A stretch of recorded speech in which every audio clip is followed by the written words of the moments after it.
Okay, I think we're live, and welcome to Stockholm Chess Challenge, which is the perhaps best youth tournament there is in Sweden for Swedish juniors. And I'm gonna start off interviewing you, Kenneth. You're the CEO of the main sponsor, Data Response, and can you tell us a bit, why have you chosen to sponsor this tournament? I think we have been sponsoring it for 3 years now, and for us it's very important to sponsor young talents playing chess, and we think it's many nice things with chess. Also, being a specialist company, engineering-based company, we see that chess is a game where you can be good at problem solving, you can learn strategy, you can learn a lot of interesting things that is very good also for a company like us.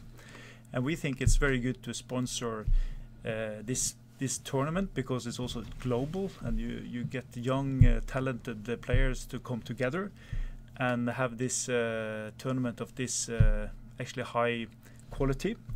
And we think this is a good way to give something back to the society and help the young players to go ahead, and maybe one of them can be a new Magnus. I don't know. Yeah, you're also Norwegian, so you know quite a bit about the chess boom in Norway, thanks to the world champion. Yes. And can you tell us a bit about your company, Data Response? What does it do? So my company is located in the Nordic and Germany, and we also have an office in Taiwan, and we are working with developing very modern and new products. So we are working with the big industries. For instance, automotive is a very big industry for us, our largest market. So we work with companies like Volvo, Scania, but also a German company like Volkswagen, and we help them with developing new products. So we are working with research and development, and we are helping the customers to make very interesting stuff like autonomous driving or fleet management, how you can build a very intelligent transportation system, or for instance the smart home concept. So we are building very interesting houses now where you can have solar energy, and you have sensors all around in your house, and also a battery. So you can actually have a very smart house where you can also even sell power back to the grid. And to do this, you need smart engineers, and you need someone that can help them with doing that. So that's the kind of company we are. So you're doing quite a lot of different activities in Data Response, I guess. Yes. And are you mainly based in Sweden, or where is the head office in? So we are Sweden is our largest market. So we are 50% of our company is in Sweden, and we are now the number 2 market is Germany, and third place is Norway. But everywhere we are working with, we have very skilled engineers everywhere, and a part of our concept is to be local. So when we are working with the companies in Göteborg, we are located in Göteborg, and we're going to work with companies in Stockholm, we are located in Stockholm. So we have a distributed model then. But today we have almost 900 people working, developing new products for customers. So pretty many very skilled and competent engineers, and quite a lot of them is playing chess actually. Are you one of them? I'm playing a little bit chess, yes. Okay. Did you start because of Magnus Carlsen, or did you play before? I start because my grandfather learned me many years ago when I was a young kid. So I think that's also one of the good things about chess. You can play it over generations, and you can just play for fun, like I have done. And I have learned my kids to play chess also. So I think it's a game that everyone can enjoy, and I think it also is truly global because everyone knows anything about chess. So I think it's very important that we assist and help the chess to get across around in our society. And I think it should be actually, I'm one of the guys that thinks that it could be one of the subject you can have also on the school. because it's a good way of training logic and good way of training skills, mathematic skills also. Definitely. And this tournament, like I said earlier, it's one of the few junior tournaments we have here in Sweden, and it's also inspired by Hallsberg tournament, which was very popular in Sweden a few years ago, until it ended, unfortunately.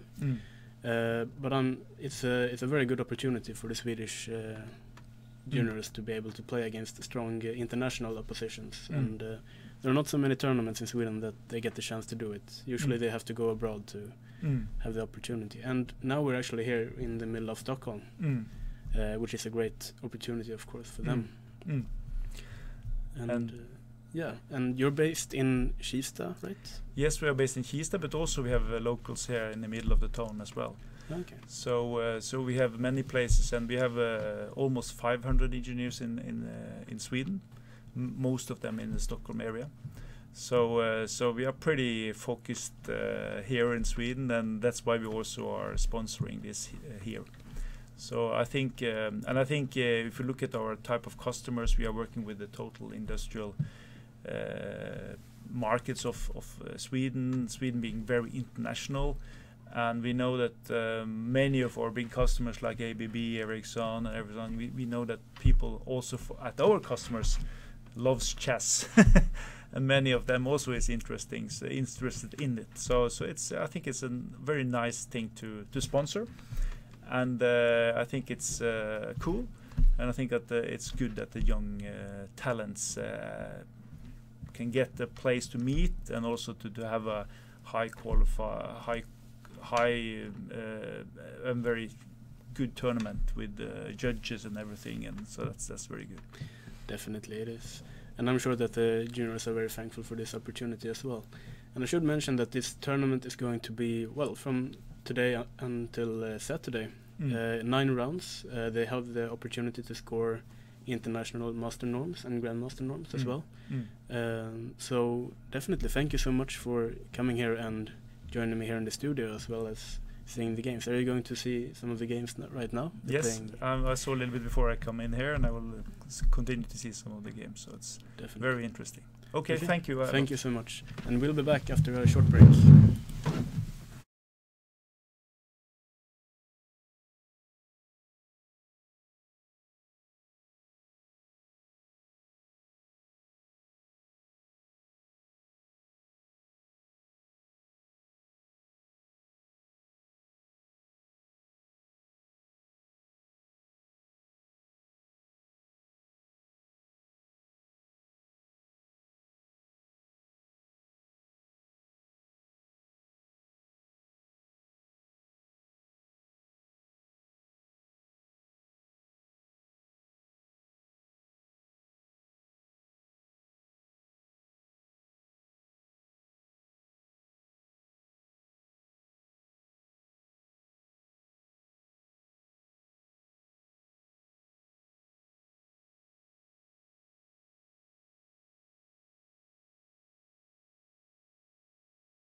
And okay, hopefully the sound will work better now.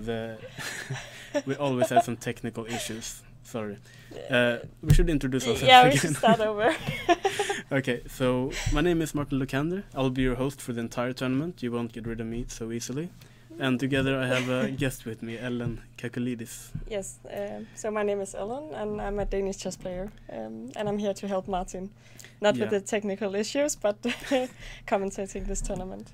No one can help me with the technical issues. Just so you know, there's always going to be technical issues, but we're doing our best. Yeah.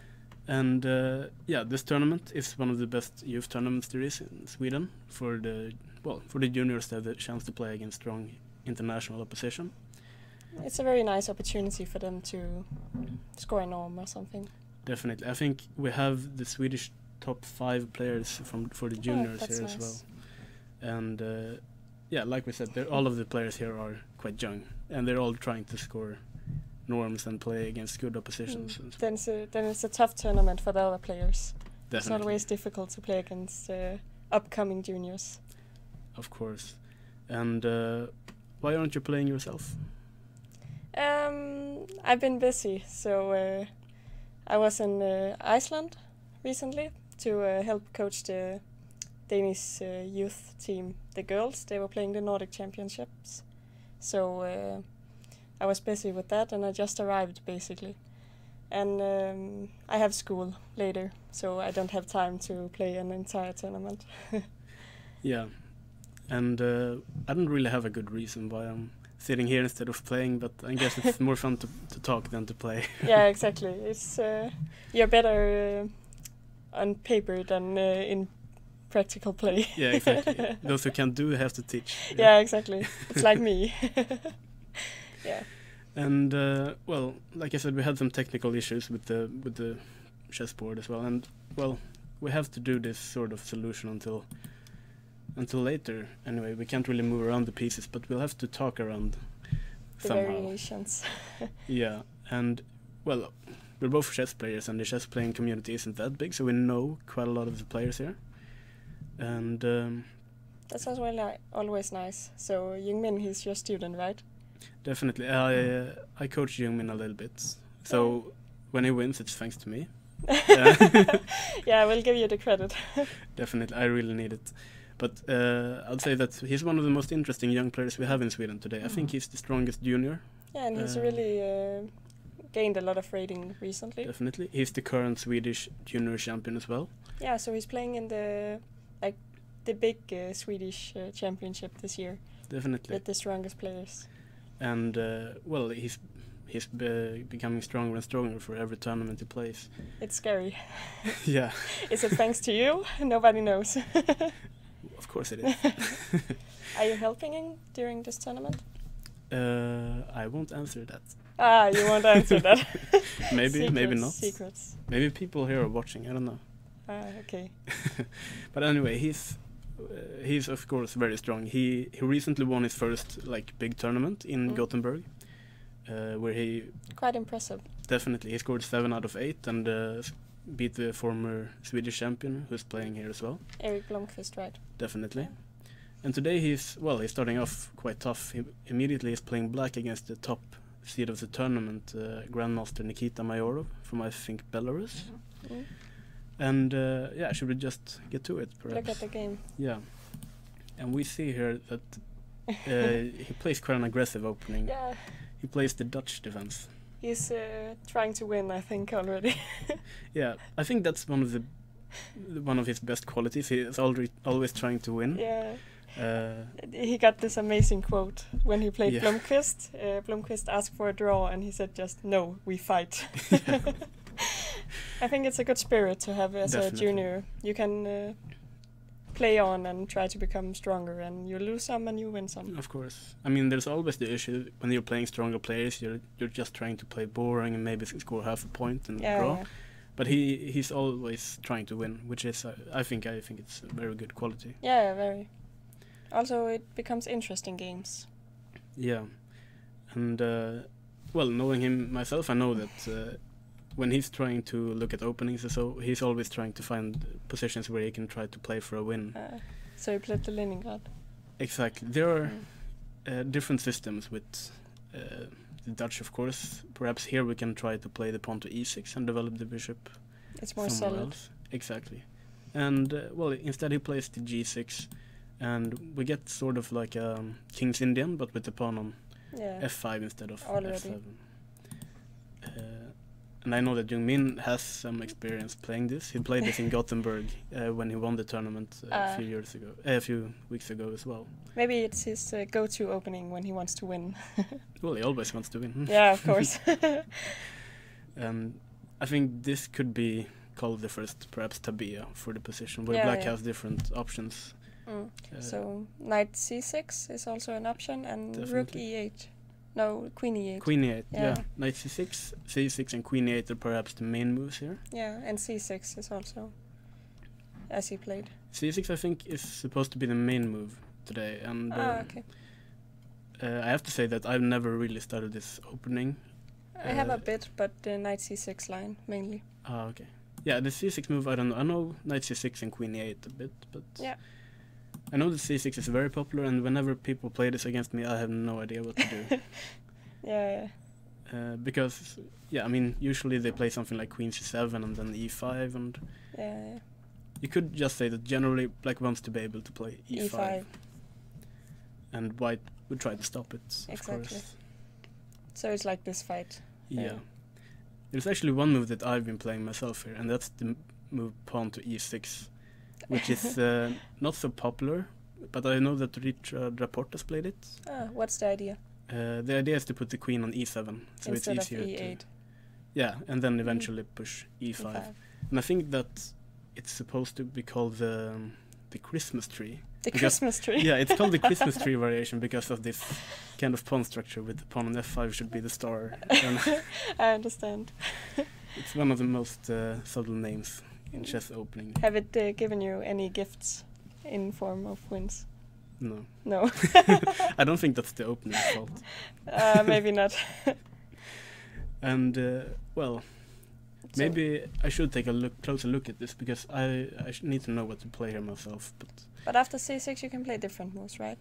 Yeah, I know that rook b1 Is has one been move, played. yeah. Yeah, I thought also b3 was possible. b3 is definitely possible. I just remember that I played in the same team as Peter Heine Nielsen once, and he played rook b1 here, and I still don't understand. But you started doing it yourself. Yeah, kind of. If Peter Heine does it, it must be smart. Yeah. For those of you who don't know, Peter Heine is the strongest player in Denmark, and Yeah, well, he doesn't play that much anywhere, but he's No. also a coach for Magnus. the world champion, coaching the world champion, Yeah, and he's still a strong player, even Yes. though he doesn't play a lot. of course. And we see here that Nikita plays queen b3. So obviously that's also a move. Yeah, definitely. And well, I'm on my own here for sure. But what's the idea about queen b3? Well, I'm not sure exactly, but I'm saying eventually you have this move c5. Yeah. If perhaps black plays e5 at some point, you could play c5 Mm. and just undermine this entire structure. And it's also putting a little bit of pressure on b7, even though I'm not sure how to make use of it right now. Yeah. And like we said, it seems like it's not an immediate threat, so Jung-min, Played Just- king. yeah, But it makes sense just to get out of this pin. definitely. And I mean, it's a good square for the king. And Yeah, it Uh, often is in this opening.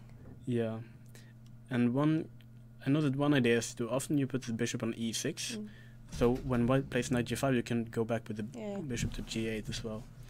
But okay, right now b7 is hanging, so I'm guessing rook d1. Yeah. This is clearly one idea of queen b3, Mm. allowing the rook to come here, making it a little bit hard to play e5. And Jung-min plays queen c7. It's multifunctional. You're protecting b7, but also you're stepping out of this line. Definitely, rook. and you're preparing e5 eventually. So Very sensible. natural. Yeah.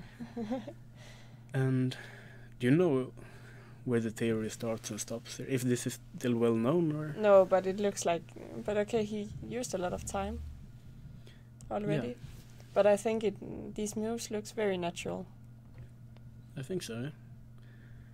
So here comes another interesting move by Myrov. He plays queen a3. and well, we would have to think a little bit what's the idea here. But playing e5, I'm guessing, wouldn't be that inspiring now when the d6 pawn is so weak. I'm not sure if there's an immediate like refutation of playing e5, but it could be that white can play a move like c5 and just undermine this. Yeah, maybe. Or perhaps even just take on e5 and play that sort of position. So It looks a little bit strange, doesn't it? playing, Queen a3. yeah, I guess. But I mean, if it stops e5, then it could make sense. And also, later on you could prepare b4 and some Yeah, taking something space. like this. But after e5, if you want to play c5, the queen is weirdly placed, isn't it? Yeah, but how do you protect the pawn center after c5? I'm guessing you have to take on Take. c5. And now I have to calculate which pawn to take. There are so many. But okay, if I take on e5 with the pawn, Yeah, and you need to move the knight somewhere. yeah, and eventually maybe I can take on c5 with the Yeah. queen as well. Yeah, see, this is the problem when we have this live board. We can't make the moves. We'll try to figure out how to do it. But, Okay, but we we'll should do be it. able to... Yeah, but I mean, we can't move the piece. No, pieces I know, around on but the- you need to move the pieces in your head. Yeah, but I mean... The viewers also have to. Yeah. It's we will try to solve this problem eventually. later. We're not very Yeah. good, like, technicians. No, definitely not. We need to call someone, probably. Yeah. Anyway, we see that Jungmin played this move bishop e6 anyway. Mm. This time attacking the pawn on c4. And Nikita played c5. And I'm guessing he wants black to play this move d5. He could step up the pressure with bishop f4 Yeah. as well. So we see here that Jungmin plays d5 anyway. And we get like quite a closed structure. Yeah. And but the problem for black could be that, This e5 square is very nice for white. yeah, and also this bishop isn't that happy. Yeah, but okay, black somehow also has this e4 square for some time at least. Yeah. I have to confess that I've never been a really big fan of the Leningrad at all, but also... I forced you to play it once. Yeah. We had But this... you won the game, so how can you complain? yeah. Yeah, have we been had the this this ongoing thing that he could decide my openings and I decided his, but you had to make a file for the other player. So I forced him to play the Leningrad, and he didn't like it at all. But it could have been worse. Yeah. Yeah. So. But that's when I played the Christmas tree. Ah, okay. You freestyled a little bit. Yeah. Well, bishop f4 makes a lot of sense, of course. Attacking the queen and developing the bishop. Yeah. The queen has to go back. Sorry. And there is this very strange game that I saw Jungmin play in Gothenburg in one of the rapid games, where he got the same structure. He went to the queen to b6, and then he went back to d8. And this is sort of a deja vu of that game. And I think it was completely lost from the opening, but of course he's a strong player, so he won anyway. Doesn't matter. But I have to say I'm still not sure, because now White's starting to push some Yeah, pawns here. b4. So also now b6 doesn't make a lot of sense to try to break this. No, because yeah, like you said, Yeah, there's b6, problems, but you want to be able to take with the pawn. exactly. But we can't because the rook is undefended here. It's hanging. It's not very good. Yeah. But it's a little bit difficult. Where should you put your pieces as black? Yeah, definitely. And I think one of the problems is that this pawn, well, White has the square on e5, yeah? Yeah.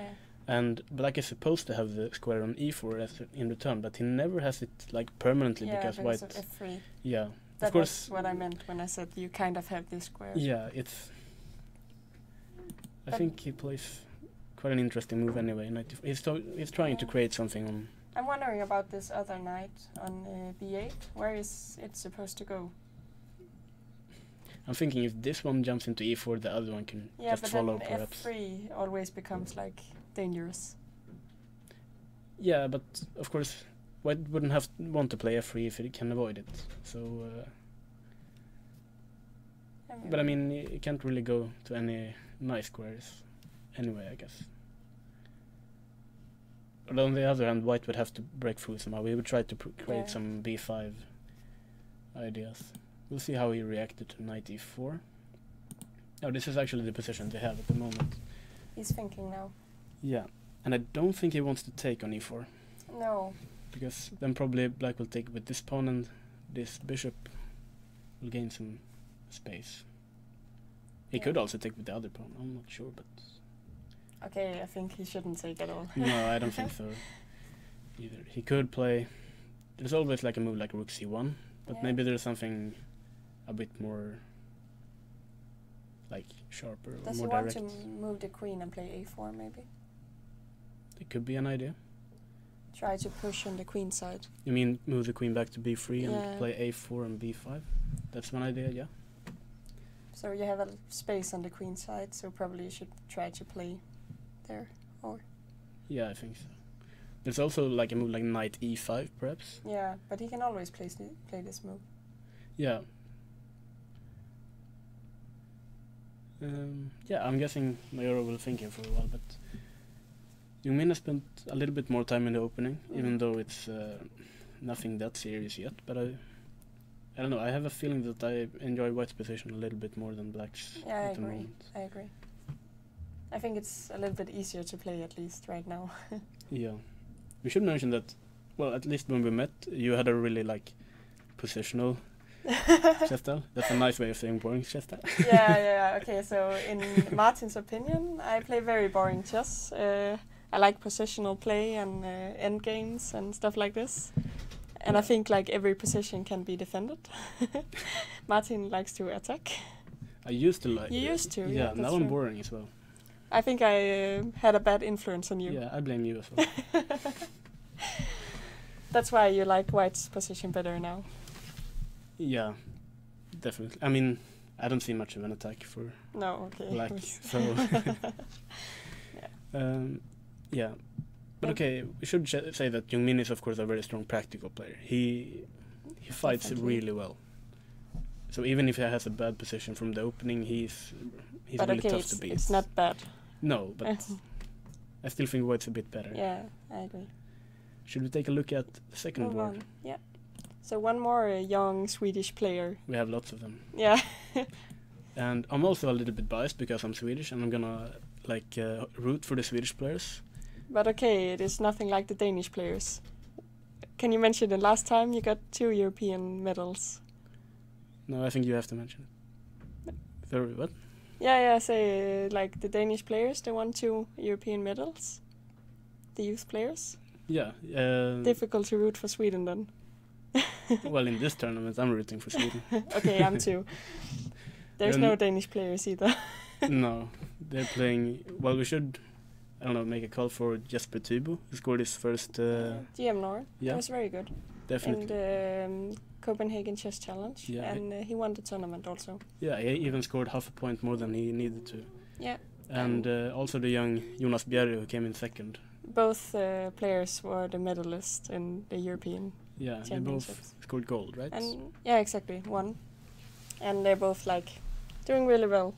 So they are our hope right now. Well, lucky for the Swedish players they are not here. Yeah, exactly. But okay, you're doing quite well too. So maybe Jungmin will go on to score some medals at some point. Maybe Isak will as well. Yeah, Isak is getting quite strong too. Yeah, he's from Gothenburg originally. Yeah. But he currently lives together with Milton, and he's studying at the Norwegian chess school, NTG. Yeah. Norsk top. I'm not sure what stuff. Yeah, something Norwegian. So I've also been there, actually. Yeah, you were for half a year? Half a year I studied there, so it's very nice, and you get to practice a lot of chess. So they'll probably get strong, because you're looking at chess all day. Yeah, and this is where Magnus Carlsen studied for a while? Studied, and Simon Aktestein is the coach. Yeah, and I think he's been there for the last 20 years. Yeah, something like this. He trained a lot of strong Norwegian players.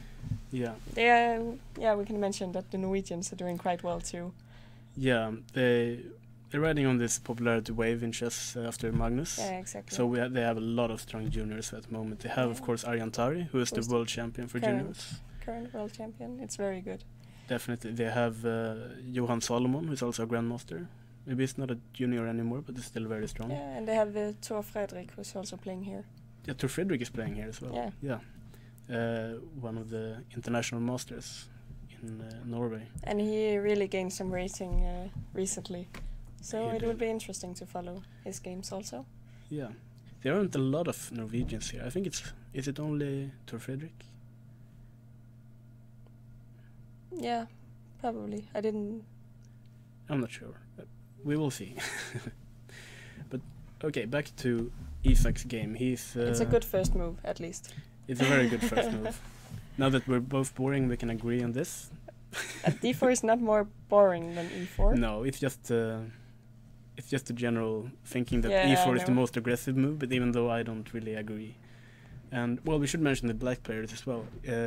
Grandmaster from Yeah, Latvia, Latvia, yes.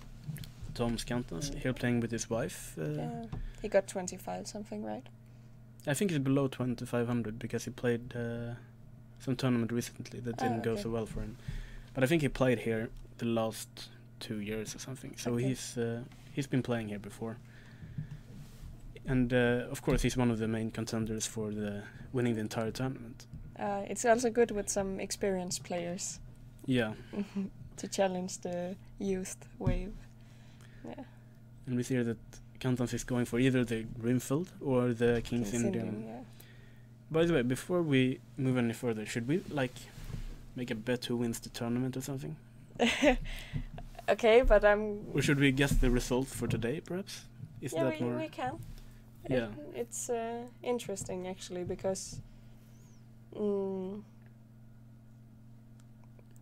always the first round it's a little bit more unbalanced. It is. Should we make guessing for the? I think we Top, should guess for the tournament win. Yeah, that's a bit more interesting, I guess. But you won't be here when the tournament's decided, so I'll have But to. okay, I'll write in chat or something. Yeah, I'll call you or something if I exactly. win, of course. But what if you want the same person to win? No. Or we are betting for? Okay, you go first. Okay, but you're probably going to bet for Min. You go first. I don't want to say. Okay, so I'll bet on Erik Blomqvist because I think he had a rough time recently, and now I think he's going to come back and win some tournaments. Yeah, I'm gonna bet for Jungmin Okay, because but he has an amazing coach. I've heard. that can't be true. No, but I mean we're. I actually Kind of. talked to Erik before. No, okay, not really talked, but I said to him, let the best Erik win because there are two Eriks playing, and he Yeah. said K. You know, both in the OK and because his name is with a K. I thought it was very funny and clever. But you're also known for your strange sense of humor. Yeah, okay. Okay, let's go on. So you say Erik as a Jungmin. Yeah, okay. Okay. But should we bet on the individual games? Yeah, sure. But are you going to bet on something else than the favorites winning their games? We can make a bet for the top three free boards. Yeah. So let's begin with Mayorov against Jungmin. Yeah, but it is possible that Jungmin would win. But I will probably say Mayorov. Then I'll bet for a draw. You'll bet for draw? Yeah. Okay. So in the second game, Isak is playing Tom Skantans.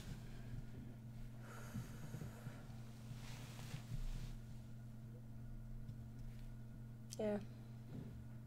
I say Isak can hold a draw. I With think the- Kantons is gonna be tough for Isak. in this Yeah, I game. think so too, but he got the white pieces and Yeah. it's Mm. always nice to have some surprises in the first round. Yeah, of course. It's a bit boring if we just go for the favorites. Yeah, exactly. Then we have the battle of the Eriks. Yeah, Erik would win. No, Blomqvist. I'm betting on Blomqvist. I mentioned earlier about her sense of humor, right? I'm sorry, I'm going to make a lot of word jokes. Yeah, I also think Blomqvist is going to win this game. Yeah. But, you know, Erik Thurn is actually my team leader, so if he hears me say this, then he'll kick me out of the team. Okay. But you can say you're torn between the two. Okay, sorry. Yeah, but no, I think Blomqvist will win. I think so too. Sorry, Eric, I'll have to find a new club. Also, my middle name is Eric, so Yeah, that's true. yeah, there are a lot of Erics here. Okay, let's go back to see how To this game, Isaac yeah. is doing. And he plays this move F3, I don't like it. I have tried it Yeah. with both sides, but yeah, I don't know. It's one of the main moves to play. And I think one of the key ideas is to, well, kind of avoid those Greenfield lines when D5 you can take, and then we play E4 and you don't get to take my knight on C3. Exactly. On the other hand, generally they say that this move F3 makes this knight kind of unhappy on G1. Yeah, of course. You need to develop it to a more unnatural square. Yeah, and I have tried pretty much every move possible here. Usually I play D5 here. I've also played E5 and lost in 10 moves in one game. In 10 moves? Yeah, I lost in 10 moves when I played in Denmark. Against who? John Arne Nilsson. I think I showed you that game. Ah, okay. I'm not very proud of that game. That's the first and only time I tried E5. We all have these games that we don't want to show to the world. Yeah. But Kantans instead goes for C5, which would bring it sort of to a Benoni kind of structure. And, well, we could say that white is very strong in the light squares, but on the other hand, black he has great control of the dark squares. So it's sort of the battle of the squares here. But yeah, it becomes this Benoni structure now. Yeah. A little bit different. So knight c3, of course the most logical move, I think. But there was, at least a few years ago, it was very popular to play knight e2 and put this knight on c3 and put the other one on a3 to try and stop b5. I've seen some of these games. Yeah, it was played in the World Championship match, I think. So of course, because black wants to play a6, b5, and you want to stop it with white, so it's another way to do it. Definitely. I think it was Anand who played it against Gelfand a few years ago. But Isaac goes for perhaps a more natural development, even though I'm not sure you can really call this like a normal development, because usually the position is quite strange. Yeah, also what do you do with this bishop now? On f1? Yeah, the f1 bishop. Yeah, that's dead. Yeah, exactly.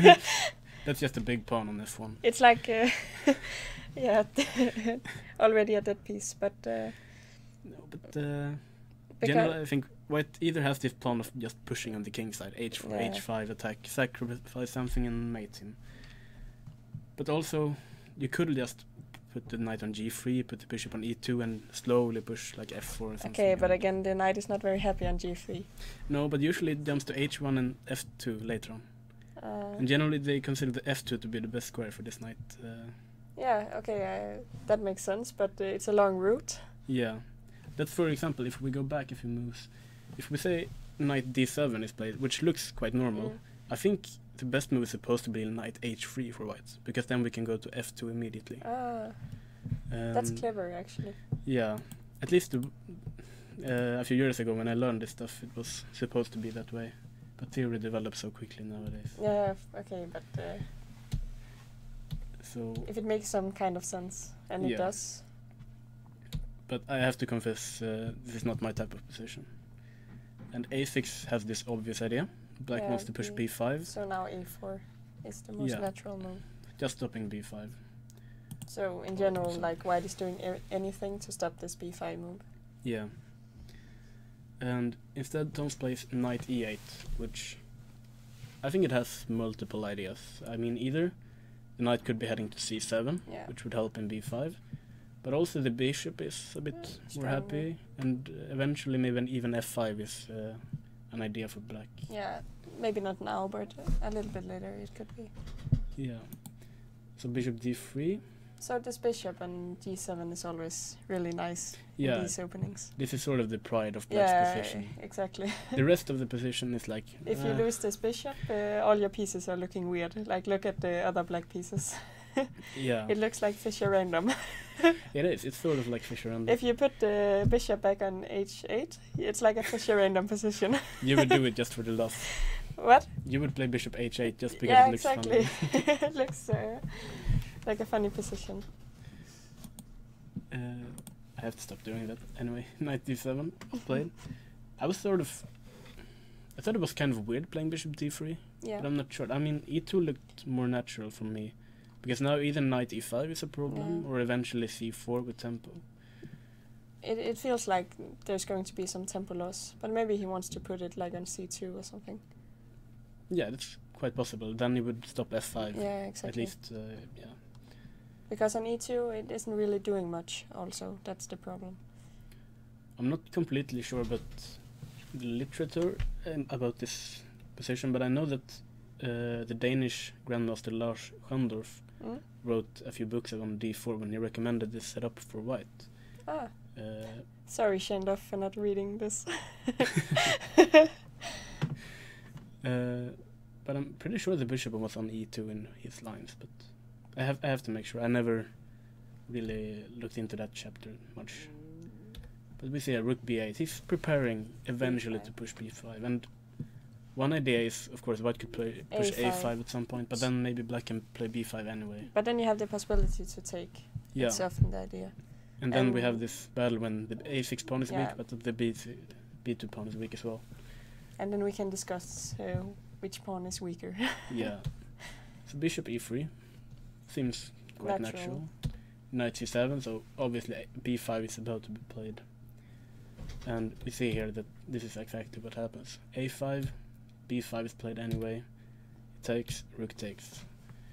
And now we have to discuss which pawn is weaker.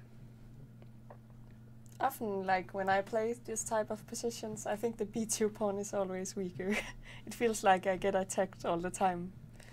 Yeah, me too. I'm not sure I like white's position that much. Yeah, no. I mean, generally, when I get the structure, I want this knight to be like jumping to c4 somehow. Yeah, that's also my thought. So also in this other plan where you play the knight to a3, you also can play the knight to c4 later, Yeah. and it's a much better square. On g3 is not doing much, so maybe this h1 f2 plan, but still, what's the point? Yeah, now it doesn't seem to make a lot of sense. Now it's more about the queen Exactly. side. And also I think black has this nasty idea of playing knight b5 at any point. Yeah. Either taking on c3 or even jumping to d4. We see here that queen d2 makes a lot of sense, just protecting this pawn. Protecting everything. Maybe also wants to trade bishops. Yeah, he will try perhaps bishop h6. But I'm not sure. The b2 pawn could hang, but maybe black is mated. I don't know, it's... But okay, maybe it's a good like exchange. You sack a pawn to get this bishop. Could be. Because, okay, the other pieces are not that strong right now, at least. You're definitely right.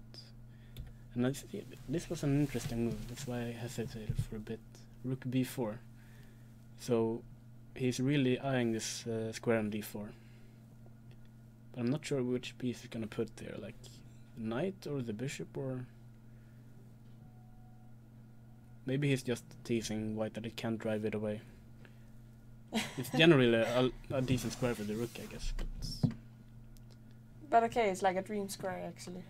If you Yeah. get some piece there, it's always looking very pretty. Yeah, I have to say I'm not sure I like white's position that much. And No, because also, what's the plan for white now? What are we aiming for? I think he should play in the center on the king side. Because on the queen side he's not better, I think. And, we'll see. Can you try to like push f4? He did, actually. Okay. He pushes f4. You should let me finish my sentence, so I seem smart. But f4, and then you want to play e5 maybe at some point. Yeah. I think one like normal mistake here, that if you push f5 too early with white, Yeah. it looks like really dangerous. I mean, opening up squares in front of the king, but knight jumping back to e5 is It's an so good on e5. yeah. And generally you can't be mated if the knight is on Yeah. e5. That's like a general rule. But often the problem is you push one of the pawns too early. Yeah. So you need to really prepare it and do it in the right moment, otherwise everything will collapse. often this happens to me, at least. But now it's like really sharp.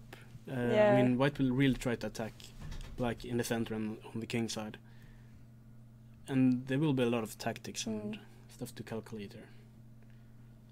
So he played rook e8 to prevent this e5. Yeah, but this is the interesting thing is...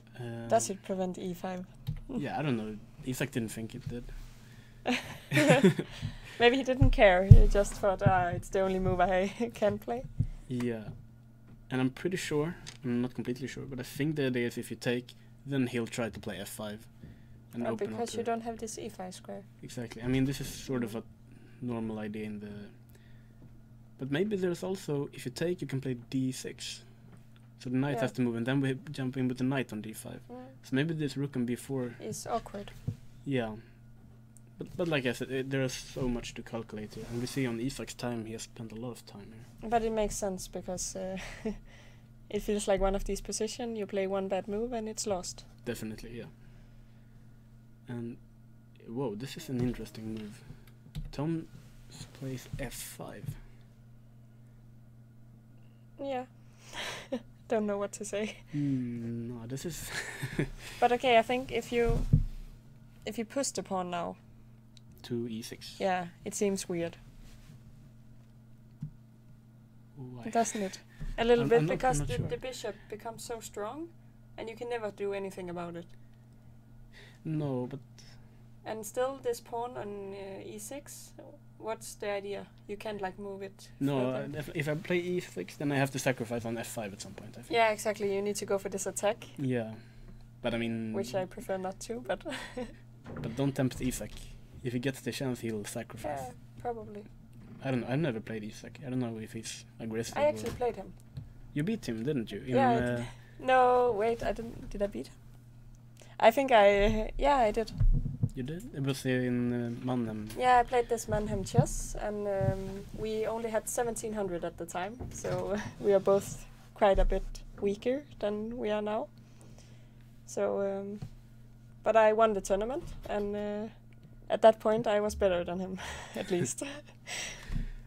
Well, he's improved quite a bit. Yeah, he has. I also remember, because the year after this tournament, he had like 2100, I think, already. Yeah, and now he's 2300. Yeah, exactly. So it went like quite fast after this. Yeah. Yeah.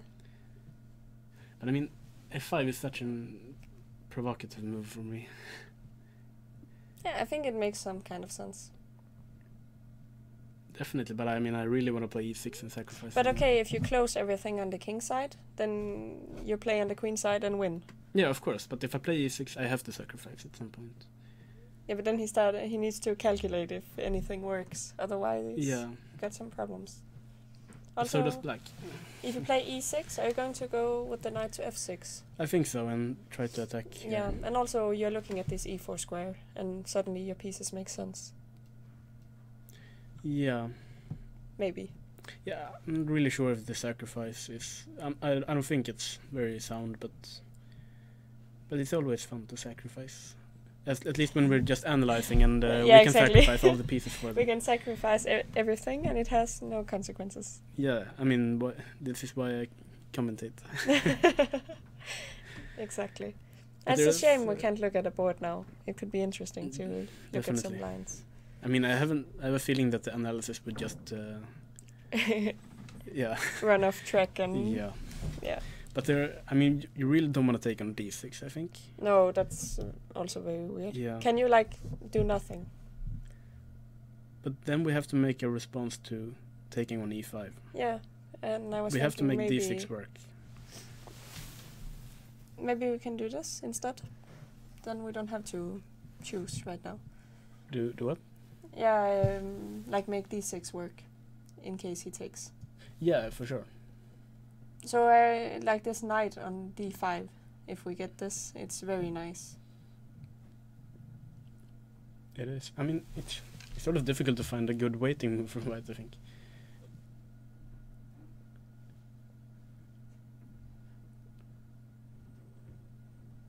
Because, yeah, I'm not sure. I mean, I think he will play e6, even though maybe his position isn't that great, but... But okay, instead, if you play some natural move, I don't know, and he takes on e5, d6, you need to move your knight. But do I? There's so much to calculate. I'm not sure if black can like insert e takes f4 somewhere. Yeah, I mean bishop Or- takes, and your bishop is even stronger in f4. Yeah, but also knight e6 come with tempo and so on. Yeah, but okay, when you play knight d5, you also threaten the rook. Yeah, but he could be hanging on b2 and so on. Yeah, okay, it's very complicated. Yeah. I have no idea what's going on. Me neither. I mean, this is usually when I just switch games. Okay, let's go to the next one. Yeah, the Battle of the Erics. Yeah, it sounds like something in Game of Thrones, you know. I haven't seen Game of Thrones. How can you not have seen Game of Thrones? You haven't seen The Lion King, isn't it? I have seen some parts of The Lion King. This is horrible. How did we become friends again? How did you... Where does Lion King come from? It's like the most classic movie ever, and you haven't watched it. When you said Game of Thrones, you didn't watch that either. You're like, you rebel against this mainstream movies. Okay, but I'm pretty sure I like The Lion King more than I like Game of Thrones. Why? Because I heard about Game of Thrones that everyone just keeps dying. Yeah, but not everyone. So you need to pick the... It's like this tournament. You pick someone to win, and you hope this guy is staying alive for the whole series. So basically, if the guy dies, you stop watching. I had some points where I didn't want to watch anymore because some of my favorite characters died, but you have to make some sacrifices. I'm not gonna watch Game of Thrones. Okay. But okay, this Erik Turn name, it sounds Yeah. very like... You mean Thorn? yeah, it could be a Game of Thrones name. Yeah, it actually could be. Yeah, okay, but on to the game. Yeah, the player is Erik Blomqvist, one of the strongest grandmasters since at least after... What? It's his Flower Fox. nickname. No, Flower Fox. Yeah, Flower Fox. Firefox is a okay. web browser, I think. Okay, you're right, because Bloom, it's like flower, Yeah. if you translate it. But I don't know this fox. No, me neither. I have no idea where this comes from, but anyway, Erik, I know both of them really well. I usually meet up with them like once a week, watch football and drink beer or something, and play chess. Something like this, yes. Yeah, and we know each other quite well. And like I said earlier, Erik Tønn is my club mate and the team captain, which means I have to be extra nice to him. And, Okay, then I'll be extra nice to the other Erik to balance it out. but I like them both. I don't really want to root for any of them. No, okay, but you don't have to. Yeah. Unbiased. Yeah, Erik, after he got my book as a present, he started playing e5 like every game. But he... Yeah, Then you had this some time- good influence on him. Yeah, maybe. Or bad. I don't know. Oh, e4, e5, solid. I didn't cover the Rui Lopez, and now he's on his own. And Erik plays d3, which he usually plays, I think, nowadays. He doesn't want black to take on e4. No. Okay. And also, I think he's played this idea when black plays d6, he has played c4 here a couple of times. Ah, yeah, okay. And so black prevents by playing b5 immediately, bishop Immediately. b3. And we get sort of a typical Rui Lopez type of position. Usually you maneuver around a bit, not that much attacking going on in the early stage. I of the like game. these kind of positions. Yeah, me too. It's very positional, but still you have these tactical ideas. Yeah. And I like this move a4, Erik plays. I'm sure there have been like thousands of Grandmasters games here, and I don't know the theory very well, but black has to solve some issues with b4 immediately he played. He played b4 immediately, and I think that's probably the best, but Maybe. also I rook think b8 exactly. is the alternative. I've seen rook b8 a lot of times. Yeah, I mean every option for black has sort of Drawbacks. yeah. So if you play b4 like it does in the game, white gets the square on c4. Yeah. Like a knight here would be very nice for white. And if you play rook b8 and white takes, white would have the open a file. That's true. Yeah, and let's say if we play bishop b7 to protect the rook, the bishop is usually not so happy on b7 when white has played d3. Because Yeah, of course. so I think b4, like Eric plays, makes a lot of sense, but like we said, he gives up the square on c4. And he castles, which looks natural. White plays h3. Okay, but makes sense. So you prevent the bishop from going to g4, and if it Yeah. doesn't want to be on b7, it doesn't have any very natural squares. Well, e6 is quite a natural square for the Yeah, bishop, I okay. think. But then we also have to watch out for knight g5. But I think the problem is if we castle immediately, maybe black will go bishop g4, like you said. Yeah, exactly. And then knight d4 is an issue. It's annoying. Very annoying. Yeah. I was thinking, is it possible for white... I thought kind of made a sneak peek. I see he played h3 and then a5. And I wasn't sure, can we play a5 immediately? So what's your point? Just waiting for black to make a sensible move. And then if bishop d4? Then I wanted to play h3. So... But black will take, I think. Queen takes and knight d4.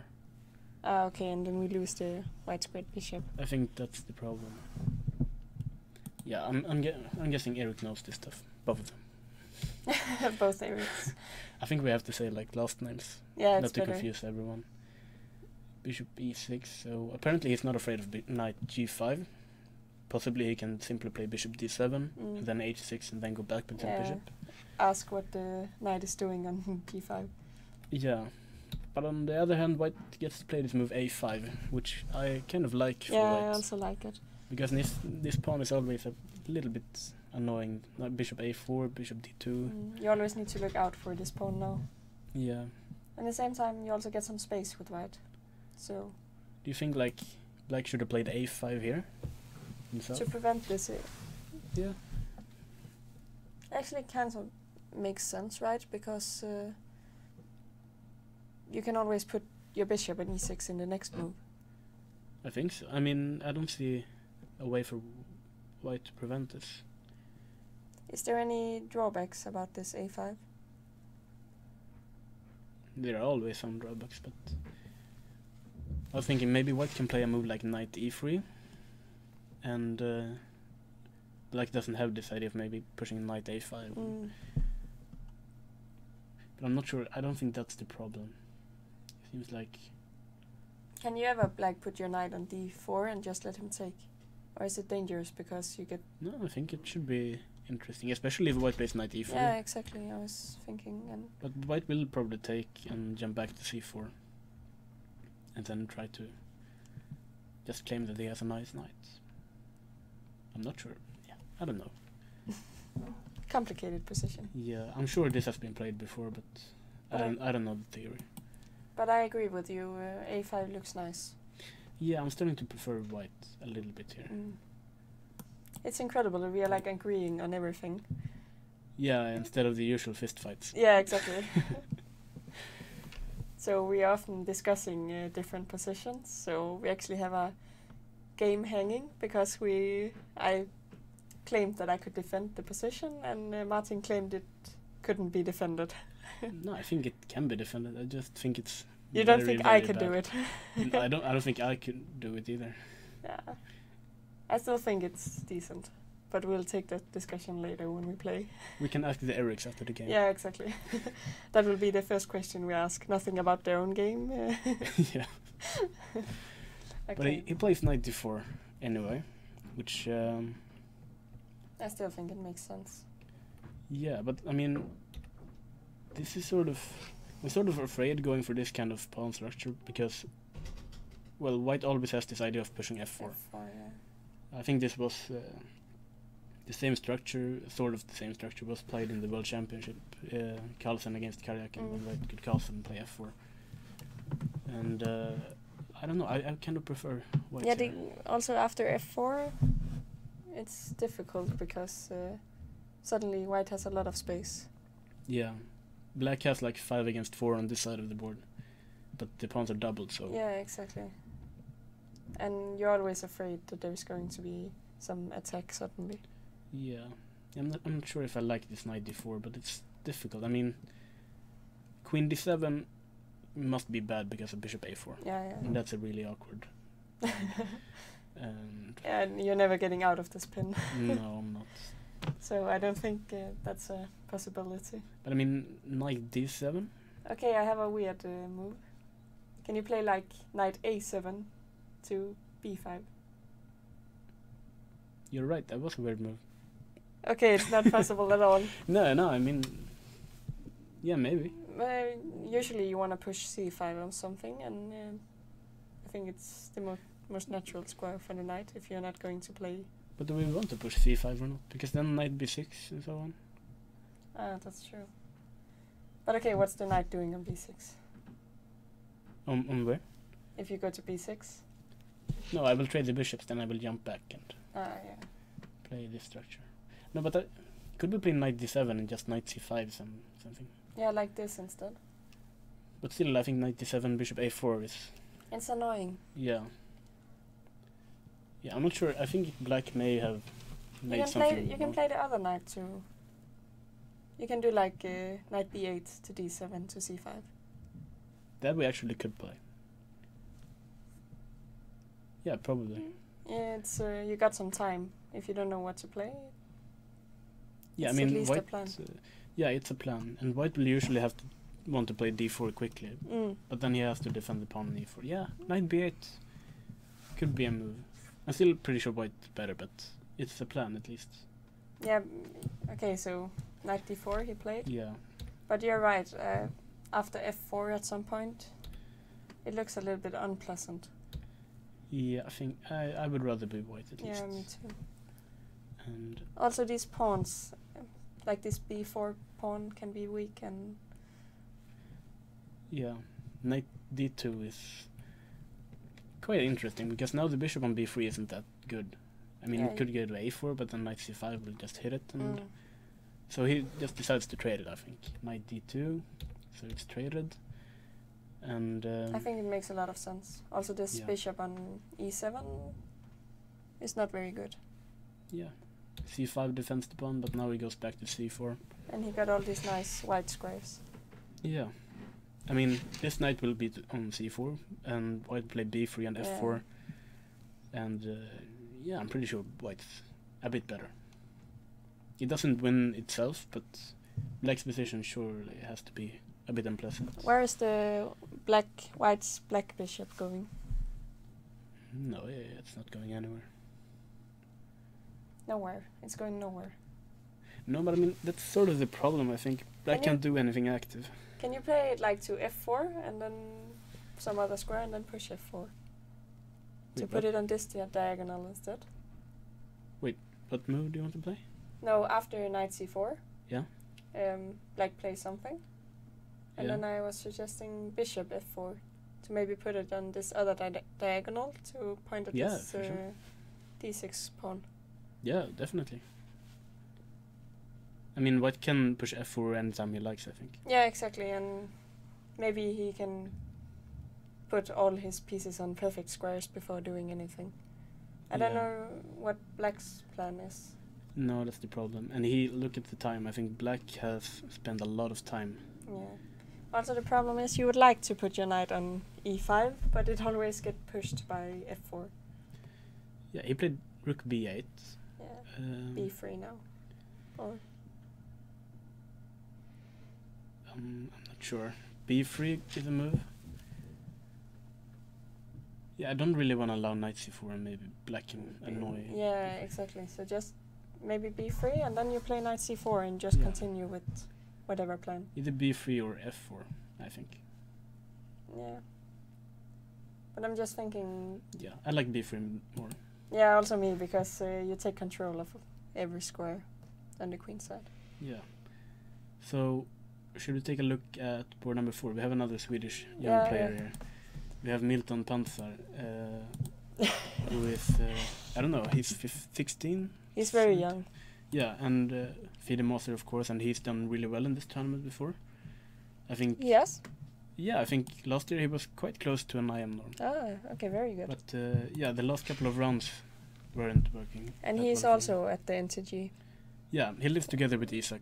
Ah, okay, so they are doing quite a lot of chess stuff, I imagine. Yeah, do you think they'll play? No, they don't play the same openings, but they know each other really well. And yeah, I know that Milton played this tournament in Gothenburg as well, that Jungmin won, and he played this knight f3, g3 stuff. Ah. And I played him a few times, and I know that one problem he had before was that he always played the same openings, which made it quite easy for me to prepare. And yeah, maybe the openings weren't his best quality. That's always a problem when you play strong tournaments, because Yeah. they start to prepare a lot, and it gets difficult. Yeah. And I have to confess that I'm not sure about the black player, or Kobo actually. I've seen the name, but I can't really say much about the player. But I assume that he's quite strong. He should be the rating favorite in this game. Yeah. He's probably a grandmaster as well. And we see here that Milton allows black to play e5. Another move would be to play d4. And I've seen this really strange move quite lately. I think I saw Romain Edouard play this. After d4, I think he played knight to h6, coming to f5. I actually played a game with this. You did? Yeah. It's not. It makes some sense. Yeah. I was just surprised when I saw knight h6 for the first time. But it's a sensible move. And yeah, I have to say that I'm not sure about Milton's opening repertoire anymore. But No, I also think it's very strange. He just gave up the center completely, right? yeah, but okay, it's a King's Indian. It's. Yeah, okay, but I'm pretty sure you have played this position with reversed colors. yeah, exactly. I play this with Yeah. the white, but the black position. Yeah. And I like it very much. Then you put the knight on c6, you castle, play h6. I've tried it as well, but okay, I'm not sure. I think it's it's interesting. So castles. But and, actually, I would be quite happy with black. You would? Yeah, you got like a quite decent opening. Yeah, With the I reverse think it's colours. just pretty much equal. Yeah, but okay, aren't you Yeah. happy after equal position? I think Milton. I mean, openings aren't his best quality. I think he's really good positionally and like in endgames. So I think he's just trying to get an opening where he can play chess, you know. And yeah, he takes on d5. So we get this kind of pawn structure, and he will try to put some pressure on Yeah. e5. Maybe push d4 at some point. So knight c3. And yeah, black plays knight e7, which I still think this is quite normal. Yeah. Black usually doesn't want to trade the knights. No. Like, let's see if we take, b takes, white will probably play something like rook b1 later on, and the bishop is really strong against b7. So rook e1, put some pressure in the center. Oh, knight c6, rook b1. Yeah. So One- he's kind of preparing b4. So a5. Yeah. I think a logical move. Stop white's plan. It's sort of like the Benoni kind of stuff. You prepared b5, but then you stop. I mean, the position is close to it, but I mean, the idea is the same. Yeah, a3, a4. yeah. Okay, so Apparently this... they played the wrong opening. yeah, they think it's a Benoni. Yeah, exactly. They're not sure about their own position. Yeah, maybe if we move this pawn up to c4 or something. But this is really interesting, because Milton just goes... He wants to grab that pawn. Okay, that's very brave, I think. Yeah, possibly. I mean, if you put a rook on e4, you really want to make it work. Otherwise, you just lose time when black's attacking the rook. So now it's up to black to show that it doesn't work, I think. I mean, white could have played something normal, like develop the bishop and see what happens, but... I think it's a weird move. But a pawn.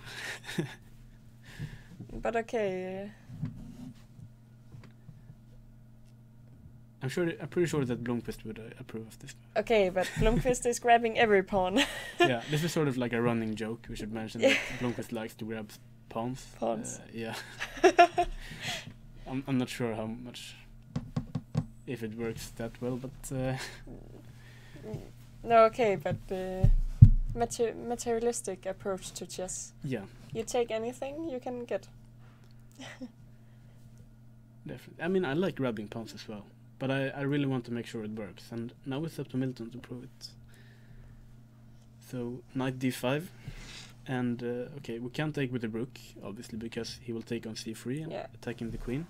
Then the rook is unprotected. And I think if we take with the knight, probably black can play something like f5, or even bishop f5. F5 I like. You want to push f5? Usually I don't want to push f5. I don't like to push my f-pawn. I want it to stay close to my king. But here, f5, it seems like you just gain time. And you want to play it anyway at some point. I was thinking maybe... Yeah, I'm not sure. I like black better already. Yeah, I'm pretty sure it doesn't work. I'm just trying to calculate what's really going on. I was thinking knight f6 was an interesting move. But why not f5 first? And I'm not sure, rook c4? Then you can always play knight f6 later. And your rook is in the... Yeah, of course, but I want to win a piece. But rook c4 isn't b5 a problem? But then we can take on c6, and of course my rook and is you also get bishop b7 with tempo. Yeah, but then you've already given up a piece and a pawn. No, I can take the piece back, and then... Yeah, you have to take the piece back first. Yeah, exactly. And then what do you want to play? Like knight takes e5 or something. Okay, but don't you think black should have some initiative? Yeah, for sure, but I think maybe black can just be a piece up somehow if he plays well, and not only initiative. And I'm not sure how to win the piece immediately.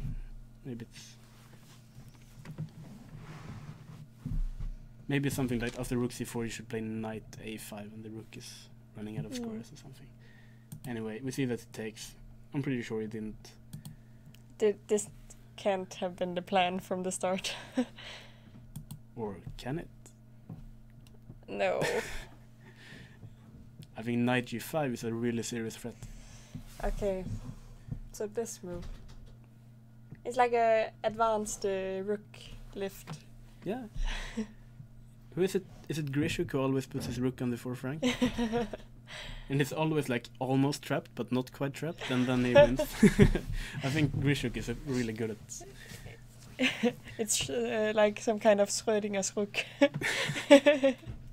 No, but the thing is, I think, at least in this position, I like rook h4. Because otherwise the rook doesn't make any sense on e4. Yeah, the problem exactly. is if you should have played something different already here, but... But after what happened, like rook h4 makes sense. Yeah, I kind of like rook h4. But now we find some move that refutes it. But I mean, it will never be trapped completely. Yeah. And also, your queen, you need to do something about this. Yeah, he just... Oh, sorry. Put it on d8 immediately. And, okay, he plays knight g5, so he's just going for mate immediately. And, okay, if we play h6...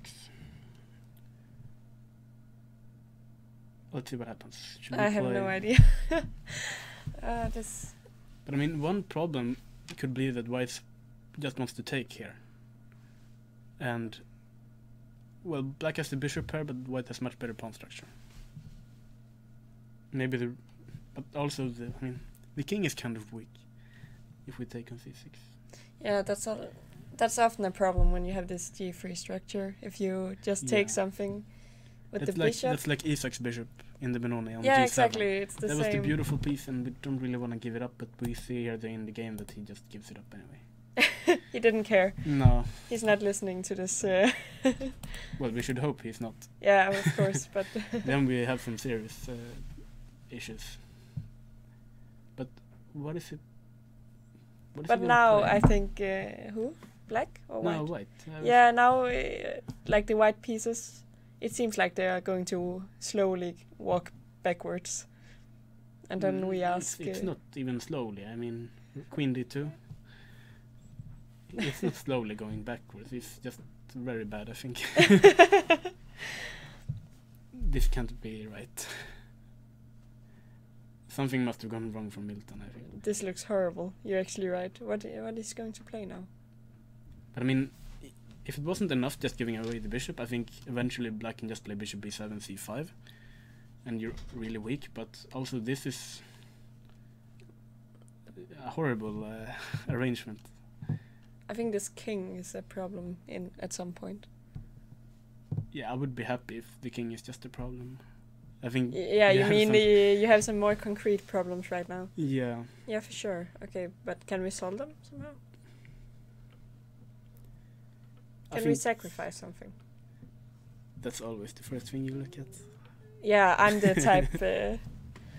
Can you take on h7? What? How? With the knight. The next move. And we take on h4. Oh, and sorry. you play queen h6 or something. And we go back. Yeah, and I have no idea what. But okay, I mean. Maybe you play knight g4. Knight where? G5, I mean. It is on G. Oh, I mean. After you take on h7.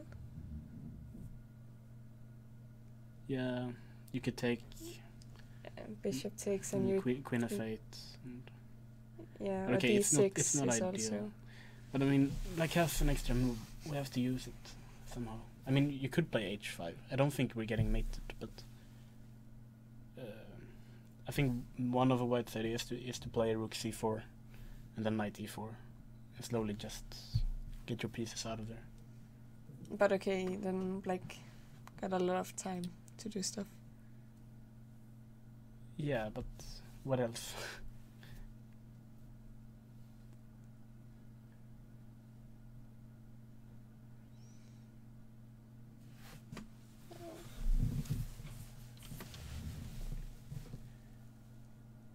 Looking at the time, I think Milton is the one who's been thinking. Okay, so I have a question. Issues. Yeah. It might. No, never mind. You didn't have a question? No. Okay. Ignore what I said. I think he's gonna play h5. I'm not sure if this is best, but I think it seems to make some sense. Mm. Yeah, it does. Yeah, but definitely Milton is the one fighting here. I think black should be doing really well. So we both agree that the black position looks quite nice. Yeah. Yeah. I'm also wondering if you give white an extra move, are you just playing the rook to c4 and try to say, okay, it's not that bad? Yeah, I'm gonna. Of course, I will calculate taking on h7, but then I will conclude that it doesn't work, and then I will play rook c4. I just assume that it doesn't work. But yeah, rook c4, and then I will have to solve the problems with the king instead of this. Every problem. Yeah, just one problem at a time. Yeah, exactly. One game at a time, one problem at a time. Okay, but maybe next game. Yeah. It's a little bit depressing, I think. Yeah, I didn't like what Milton did here. A female player.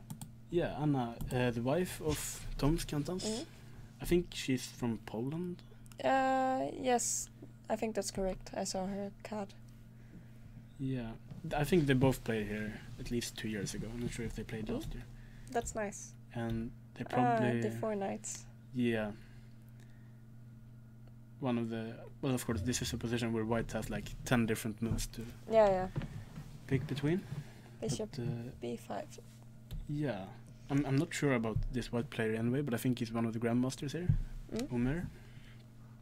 And I think it's 23 something rating. And bishop b5 is sort of the...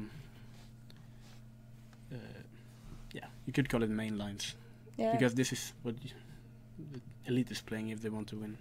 But here black got a lot of good options. He does actually. And we saw recently there was this game knight d4 and white took on d4 and played e5 and everything was exchanged in the Magnus Carlsen in his final game against Ting Liren. And also there's bishop b4, which is perhaps the main move. Just keep copying moves. It's like when you were 5 and didn't know how to play chess. Yeah. You just did whatever the other player was But doing. this is like how they taught chess in like 100 years ago. You start with e4, then you move out the knights, then the bishops, you castle, put the king, and I mean... But this actually, still, this is kind of a rule, right? So Yeah, you yeah, move for out sure. the knights before the bishops, then you move out the bishops, and then you castle. I mean, usually when you look at like Grandmaster games, they break like every single rule there is. And this is one of the classical. But- And we see already here, he breaks the rule immediately. Sorry. She. But yeah, this is very typical. So when you reach a certain point, you're so good that the rule doesn't apply anymore. Yeah. So, but for us normal people, we tend to play more after the rule. Like, Yeah. Well, I remember when I was writing my book that I was examining like every single option here. And I didn't like bishop b4 because of knight d5, and it was like really boring stuff. yeah, And I didn't like knight d4 because of what Magnus did, really boring as well. I like knight d4. Yeah, I would assume so. Get some nice end game. Everybody's happy. Yeah, I think the move I eventually recommended was bishop c5. Mm. But I was also looking at this move that Anna played, bishop d6. So what's the idea? Good point. You're the expert. No, but It generally- looks weird to put the bishop on d6. There should at least be some kind of idea. Yeah, I mean, first of all, it's sort of a practical idea that there are no like really forced lines here. Black will usually castle. He will play rook e8, bishop back to f8, and d6, and just develop normally. So the plan with bishop d6 is to castle. Yeah, that's like really deep. But I mean, the problem is But also I like that castling. yeah. But let's say if we say bishop b5, the reason that Black never plays bishop d6 here is that White can easily play c3 and d4. But on the other hand, it's not really possible here with the knight on c4. Because you blocked. Yeah. Mm. But And it was, also, there is, of course, the idea that you protect the pawn on e5, I guess. of course, yeah. So that's also a point. Yeah, we should mention that the pawn on e5 could be attacked. Exactly. And there was this one game that I really liked for White, played by Nils Grandelius. Ah, I think he played against Fresney in, I can't remember if it was Siegemann tournament. and he like- played a good game? No. Yeah, he did. Nils is a very strong player. Yeah. Yeah, but I remember that I really liked the way he played that game. I'm unsure if he won, but he surely got some advantage playing d3 and a3 against this bishop d6. And yeah, d3 was played. And h6, which I think is a good move, just preventing this bishop g5, knight d5 stuff. And we see a rook e1. All the moves look kind of normal. Rook e8, bishop a4. And this is a move that I'm not aware of. Bishop a4 immediately. Now I'm Please. thinking. Please tell me what's going on. I was going to ask you the same question. So is it just to like prevent that you get everything with tempo, or if you want to play like a6 or something? But it doesn't really make sense to play bishop a4 immediately. Unless they're... Maybe you... No, that doesn't make sense either. It could make some sense. But he's going to play bishop f8 anyway. She's going to play bishop f8. Yeah, Because I was considering if she made room for like knight b5 to play c4 or something. But it doesn't make sense either, I think. I wish I had a good answer to this. I was thinking, if we play like a move like a3, I think is quite natural here. So the bishop is. But I was thinking, could you play knight d4, and if knight takes d4, e takes d4, knight e2, bishop takes h2, king takes, Oh. knight g4, and then queen h4 will threaten f2. And I was thinking, if we play bishop a4, now if we play knight d4, maybe we can take and play knight b5, and we can take on h2. Or maybe I'm just talking too stall the time while you came up with something clever. No, but it made sense. You think so? I didn't think it made sense. Oh, okay, you're just saying random moves like. No, I was just. I'm not playing myself, so I can like think about whatever. But also after a6. Yeah, a6 is sort of. And now a3, so we get some kind of Yeah, transposition but to. But is there a reason why we can't play bishop f8?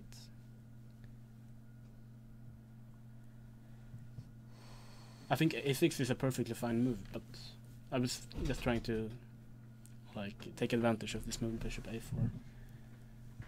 Probably not. But okay, yeah, because what's the point of bishop a4 after bishop f8? I'm not sure. These guys are too deep. Okay. I think it's a perfectly fine move anyway. I mean, I don't really see how you can live without a6, b5 for too long. And bishop b5. I kind of like white now. Now bishop a4 makes sense. And the bishop on b7, I really don't like it here when white is played d3. Yeah, I agree. Maybe you could just play a normal move like bishop f8 and try to continue in a normal way. I would rather play bishop f8, d6 and put the bishop on Yeah, d6 exactly. like Eric did, even though maybe he's not doing that well either. So knight d5. I think it makes a lot of sense. Just eventually you could push c3 or c4. Knight a5. So he's not afraid of... Well, if we take on d5, white will take with the pawn and this knight on. Yeah, it looks very weird. Yeah. It's offside. And now we have like a normal Ruy Lopez, but with a bishop here instead of a pawn. You can't say it's a normal Ruy Lopez. It's very weird with the bishop there. Yeah, but that was the weird thing. Yeah, exactly. But just normal. Yeah. The normal part wasn't that true. But okay, if you play bishop f8. Yeah, I mean, at the very worst, white is slightly better here. But I mean, the position is completely playable, I think. Yeah, but okay, also, as you say, bishop f8, you got this idea with white to maybe play the knight to e3 and f5 or something like this, because the bishop is no longer protecting this, like in the normal Ruy Lopez. Yeah, you mean the bishop on... Yeah, it's not protecting this f5 square. Yeah. Well, probably if I play bishop f8 and knight e3, I will have to play g6. Yeah, but then this h6 move looks weird again, doesn't it? Often if Yeah. you both play h6 and g6, something gets weak. And suddenly... Yeah, I mean, at least I want to be able to play bishop g7 and king h7. But that will be a problem with the bishop on against f7, so it's not ideal. Well, he just took on f6. Why? I don't like this. Okay, I should not say that, because they're much better than I could ever be, but I don't really No, understand but it. We're basically here to just talk. But why take on f6? Like this knight on d5, it's better than the knight on f6. And I would prefer to keep it. Yeah, I can't give you a good answer. I mean, knight takes d5 can't be a good move for black, I'm guessing. Yeah, exactly. So why So just not keep it there and develop some other piece? I'm not sure, actually. I kind of... You agree with me? Yeah, for once. No, I mean, we kind of agreed quite a lot for this session. I'll fight you later. So far. I'll fight you later. Exactly. No, but I really like this knight, and if you didn't want black to take, I think that knight e3 makes more sense.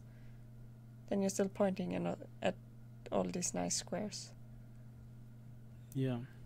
No, I kind of agree. I mean, I'm not sure if I would have played knight e3, but I definitely... No, I wouldn't either, but if you're afraid of him taking... Yeah. Her taking me, I mean... Yeah, I agree. I'm not sure about why you take on f6, but okay, bishop e3. It's still But just a position, I okay, think. what happens now? Bishop f8 still?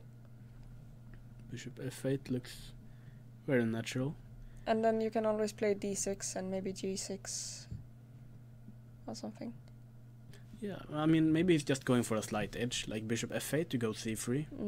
D6, maybe you can play b4 and play that. I mean, I would still actually prefer white, but I'm still not sure. Yeah, but slightly prefer white. Yeah, of course. Everything is quite slightly here. Yeah, I probably wouldn't have taken an f6. No, me neither, if I don't understand the idea at least. Well, I'm trying to understand what's the idea. Maybe you want to play... No. I was thinking that if you could push b4 at some point. I mean... No, after this. Oh. So you are talking about this also, trying to push b4? Yeah, I think white will have to try c3 and b4. Yeah, and then still this square on d5 is nice. Yeah, I still prefer white's position, to be honest. But I'm still not sure why he had to take an f6. I would have preferred... Not to. Yeah. Rather not. Yeah, well, we looked at the first 5 games quite intensively. Do you think we should take a break? We can. Yeah. It's fine. Yeah, let's take a short break, because I need to go to the bathroom. We'll be back with more chess. Yeah, hopefully. Hopefully. Yeah. Okay, see you soon.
Okay, I think we're live again. I hope so, at least. Yeah. Yeah. If it's not, just write somewhere. I'm not sure. We realized that we are quite slow with going through the games because 2 games already finished down in the bottom. Yeah, you're gonna realize later on that we're gonna miss so many games. I mean, when I'm like commentating on other games, I start looking at like 3 games and suddenly like 10 games are finished. A pawn ending, nice. Yeah, let's just quickly look through these games. Like Leo Krevatin is one of the young Swedish players here. Is he one of the youngest? I don't know. I think he's about the same age like Isak and Milton and those guys. Okay. And I think he's about 2150. Yeah, so Rating? about the same. Yeah, I Yeah, mean, little he's not one of the most highest rated guys here, but Yet. Yeah, I mean, we can say that about everyone. I think they're all juniors. And of course, but some are a little bit quicker to gain rating than others. Yeah, and yeah, he's playing here in Stockholm, I think, for Rokaden. It's his club, and he played this Indian guy Srinath. I'm not sure about how to pronounce that, but anyway. No, and you don't know what name that's the first name either. No. That's the problem with the Indian players. It depends on what region of India they're from. If It the is? first, yeah, Oh. because sometimes they put like the first name in the back. Oh yeah, like Anand. Yeah, It's, exactly. It's supposed to be the first name, but everyone just say Vishal like. Exactly. It's very weird because we're not used to it, but Yeah. But that's also like the problem with the Chinese players as well, right? yeah. Like sometimes it's Yifan Hu. And Who? Okay, that's Yeah, I your understand. humor. Yeah, but that's one problem with Indian players. Yeah. The other problem is they're quite strong. Yeah, that's the biggest problem, I Yeah. think. So we both have some experience playing Indian players. Yeah, and I think Not very good experience. on the other hand, I think we met each other in the first time in India. Yeah, So, exactly. So bad times bring people together. Yeah. That was the World Junior Championship 2 years so ago. Yeah. 2 years ago in the World Junior in Orissa. In where? Orissa, the region was called. Oh yeah. I have no Yeah. idea where we were. So I just- I think we both had quite a rough tournament in the beginning. Yeah, I mean, I think the first thing you said to me was like, "What are you going to do on the free day?" And I was just like, "I'm gonna cry." cry and sleep, you probably said. Yeah. Yeah, but we were how many players? 6 from Scandinavia, Yeah. and none of us had a coach, and we were all like on our own, had like no plan for the tournament, and we all got beaten up so badly. So we decided to hang out. So Yeah. we made so our own camp. We just played a lot of bug house generally. Yeah, but it was fun. Yeah. We quickly gave up on the tournament and started focusing on everything else. Yeah, but okay, you got quite strong in Buckhouse after you lost the first 50 games. No, I never got strong. I'm still extremely weak in bug house. I'm a little bit better, but it's not fair. Not really a little bit. You're quite. I got a good coach. Yeah. Either Okay. way, we should. Back to chess. Yeah, we were somewhere in India, and we got we transposed into this Alapin variation in the Yeah. Sicilian. And yeah, I know the theory up until like Bishop E3, but now I'm on my own. Same. And I think like here is a cute threat, like it's threatening Bishop takes B1, Rook takes, and Queen E4, and you Yeah. win the.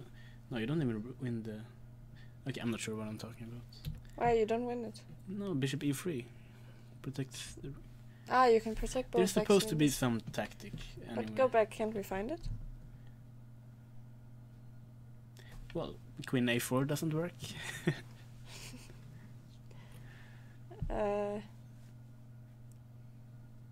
You can start taking somewhere and then play the same line. I don't know. I mean, I think I've played this position, but Doesn't help. no. Okay, but let's see what happened. Yeah, Bishop E3 like makes a lot of sense, and there are so many variations here where black takes, and sometimes you take with the pawn and knight C3 and so on. You kind of just develop quickly. And you play with this isolated pawn. Yeah. or you could play like knight takes and take and queen takes, and you go into this endgame, which is, I mean, Very nice. yeah, it doesn't look like much, but it's Yeah, actually yeah. quite annoying for black to play, I think.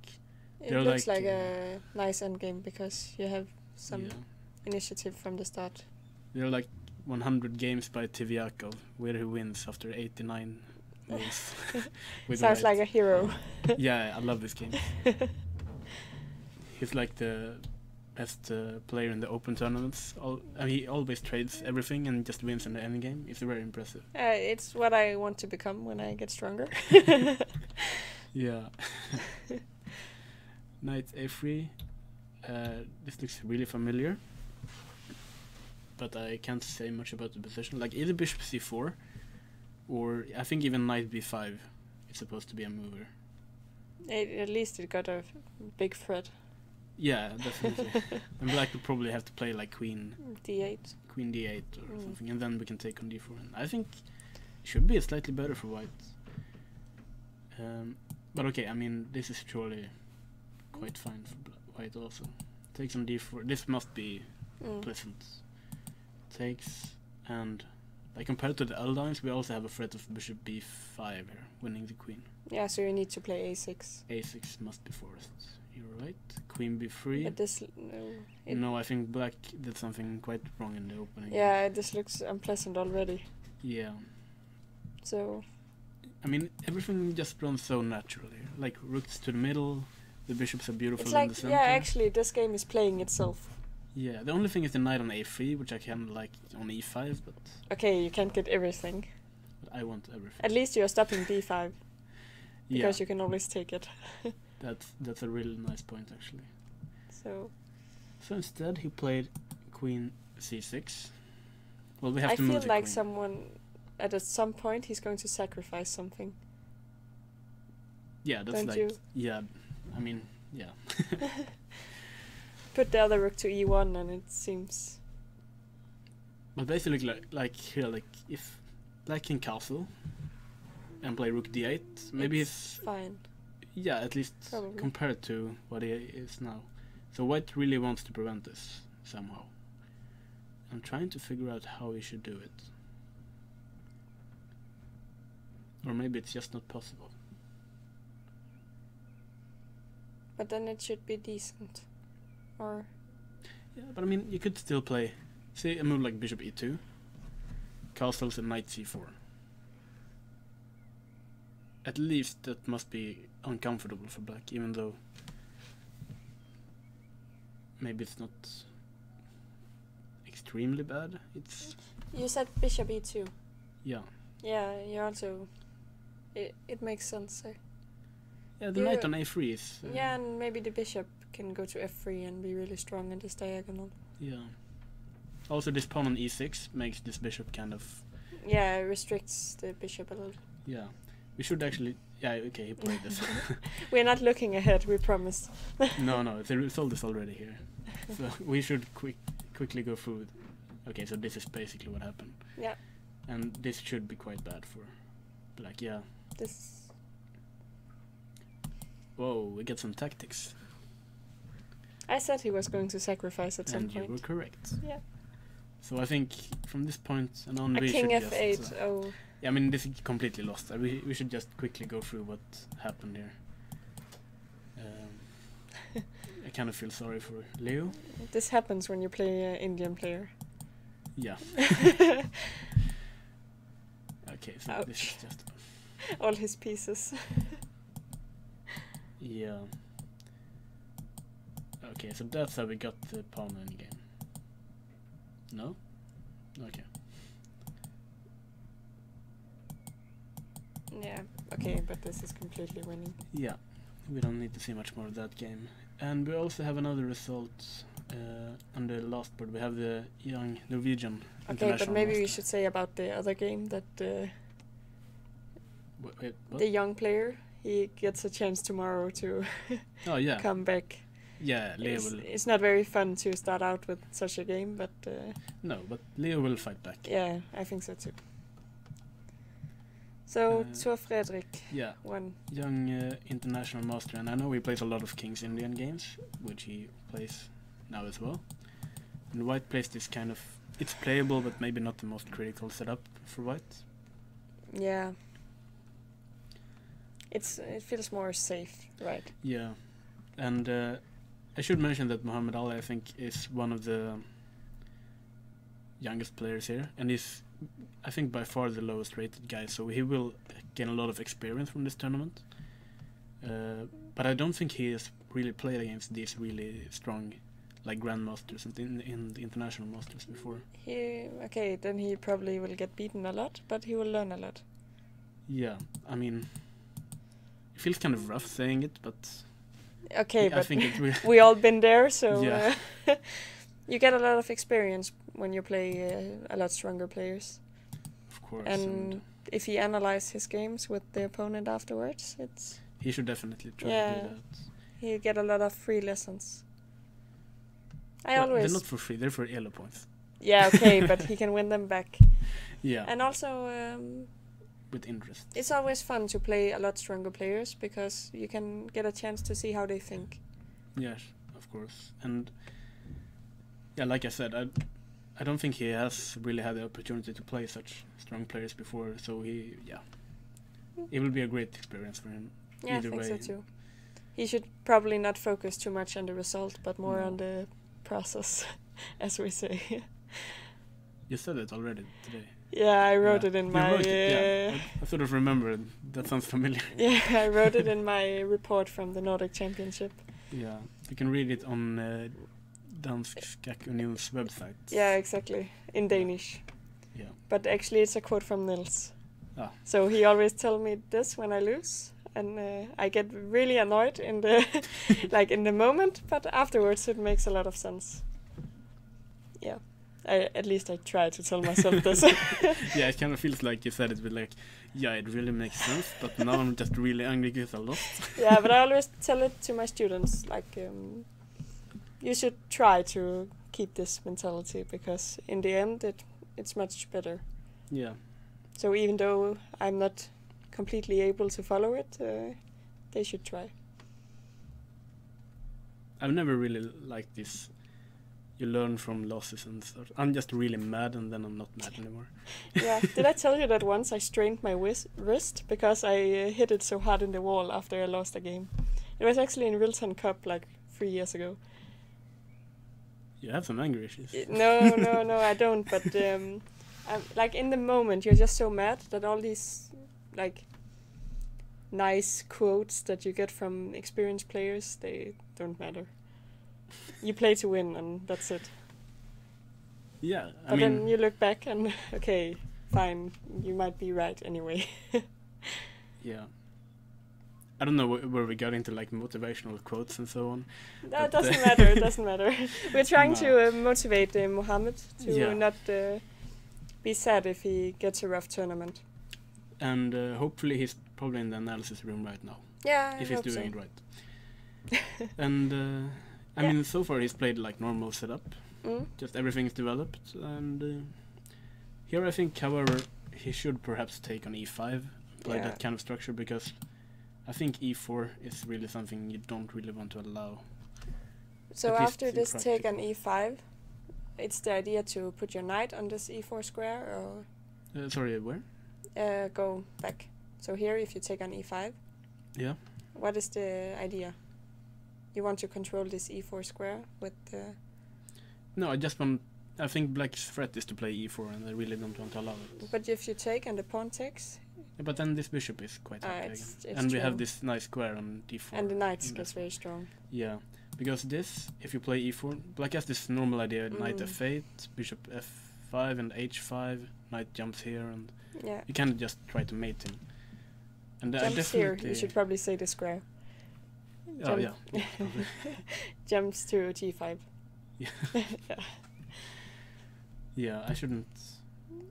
Because I'm not sure. Can they see the arrows when you point? Arrows? Your mouse when you point it around. I think they can see the mouse. Can they see the mouse? Yeah, I think they can Okay. see the mouse, but... Yeah, this is sort of the...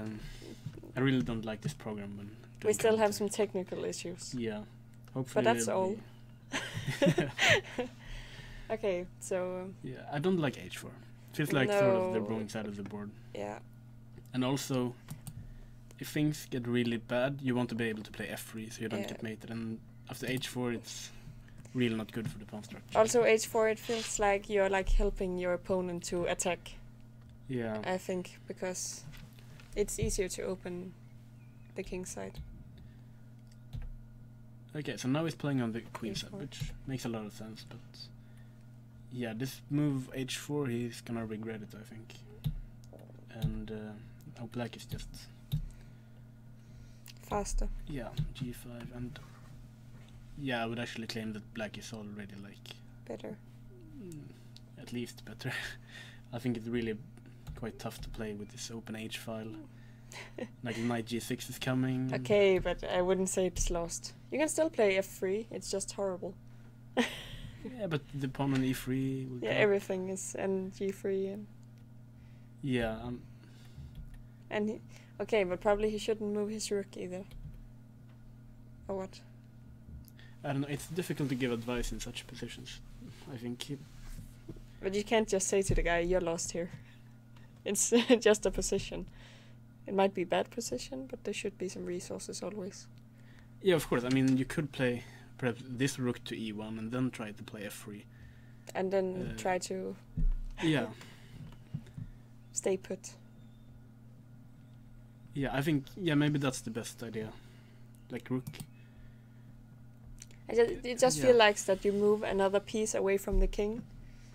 I wouldn't feel very safe as white. I mean, usually when you have this kind of pawn structure, you move this rook just so when the king moves to g7, the rook comes and the queen comes, it's not checkmate and the king can run away. Yeah, but it doesn't help here because this bishop is Yeah, stopping exactly. everything. And I really think if we don't play f3 soon, we're gonna get mated. Yeah, And I think so that's too. why I really wanted to play this rook and then f3. If we play here, we can Like play I f3. suggested. Yeah, you're right. Okay, but let's see what happened. Queen d7. Wanna bet? Did he get checkmated or not? He did. Well, he lost. Yeah, I'm not but sure if he okay. got mated. Did he get mated or did he just lose some pieces? I don't think he got mated. I think he got mated. Do you think so? Yeah. Did you see? In No, the break? I haven't seen. I promise, I haven't seen. Okay, I'm gonna trust you on this one. Yeah. Okay, so king h2. So what's the idea? King h2? You want to put the rook on h1 or what? I guess so. But you just moved it to e1. Okay, one idea could be to just prevent bishop h3, but I'm not sure why. It Now I'm doesn't really surprised make sense. because it doesn't. No. Yeah. But I mean, Sometimes king h2 makes sense because you can play rook h1 and try to defend. yeah, and this just line. run away Yeah. with the king, but I But- don't think you have the time for that. No. Bishop f3, so we're preparing knight g4. Mm. Yeah, Oof. this. He totally got mated. I like c4. Yeah, it's very Yeah, nice. it doesn't matter if you have a straight win. If you just play c5, Yeah. you can calculate the rest. It's one of these typical moves you don't want to allow any counterplay. So you just play c5 and stop every idea that white has. Yeah, I mean, look at the knight on b3. Where is it heading? I couldn't even point at a square. Maybe if you could put it on c6, but it's still doing nothing. But you have to allow me to say that black is winning here. Yeah, Yeah, thank you. I agree. And I definitely don't like the move knight b5 because knight e4 shouldn't be allowed to be played. I think. No, it should be just. Dead lost. Yeah, queen takes. Knight's coming to e5. Do you think we'll see a beautiful checkmate? Yeah. King g7. Are you thinking what I'm thinking? Yeah, probably I am. What are you thinking? Queen h3. Queen h3 looks beautiful. It's a very nice mate. Oh, he just resigned. But he got mated. You can't say this isn't mate because he's It's not, mated. It's You, not even check. you can't prevent it, can you? You can play king g1. You will still get mated with knight takes g3, right? I'm not sure. I'm calculating. Like, No, the position is so bad. It's just too. Okay, we won't talk anymore about this Yeah. game. So, but we want to mention Queen H3 is actually a very nice mate. It is. So If we take, there's Rook H8, which is a nice checkmate. And yeah, I would almost like allow Black to. I would have. Yeah, But, unless I was like really mad for some reason. But and I wouldn't. also have this this idea that it's nice to allow checkmate. Not if it's some stupid one that everyone's seen before, but if it's Yeah, it's a like nice one, I yeah. think you should allow it. like I played a game in Germany Mm? like 2 or 3 weeks ago, and I just blundered immediately in the opening, and I was completely crushed. So I allowed the mate at least in like move 17, which a little bit embarrassing, but I thought it was a nice game by him. So Yeah, and also it's fun to be allowed to play these nice mates. It's and also if I'm yeah. playing like a guy that I don't think really deserved the win, and I'm really mad, and then then I don't allow the mate. then you just resign. Yeah. Yeah, different tactic in this Nordic Girls Championship. Like the girls, they in the lower groups always play on. Yeah, I noticed. Like there was some checkmate on the board in like every single game in the Nordic. Yeah, in the lowest group, also everything can happen. Yeah. It's one of the Danish girls. She's fighting very well, so when she got a completely lost position, somehow she always turns it around. Nobody knows how, but But I still do that. are you still still same way to play? Yeah. Well, this wasn't really a great round for at least the Swedish juniors here, like Leo and Mohammed. Okay, but it's Yeah, they're here for experience, and they'll come back stronger tomorrow. Oh, by the way, I should mention that tomorrow there's a double round, so I'll be that's here already important. at 10 o'clock, and you'll be here as well, because I'll wake you up in time. okay.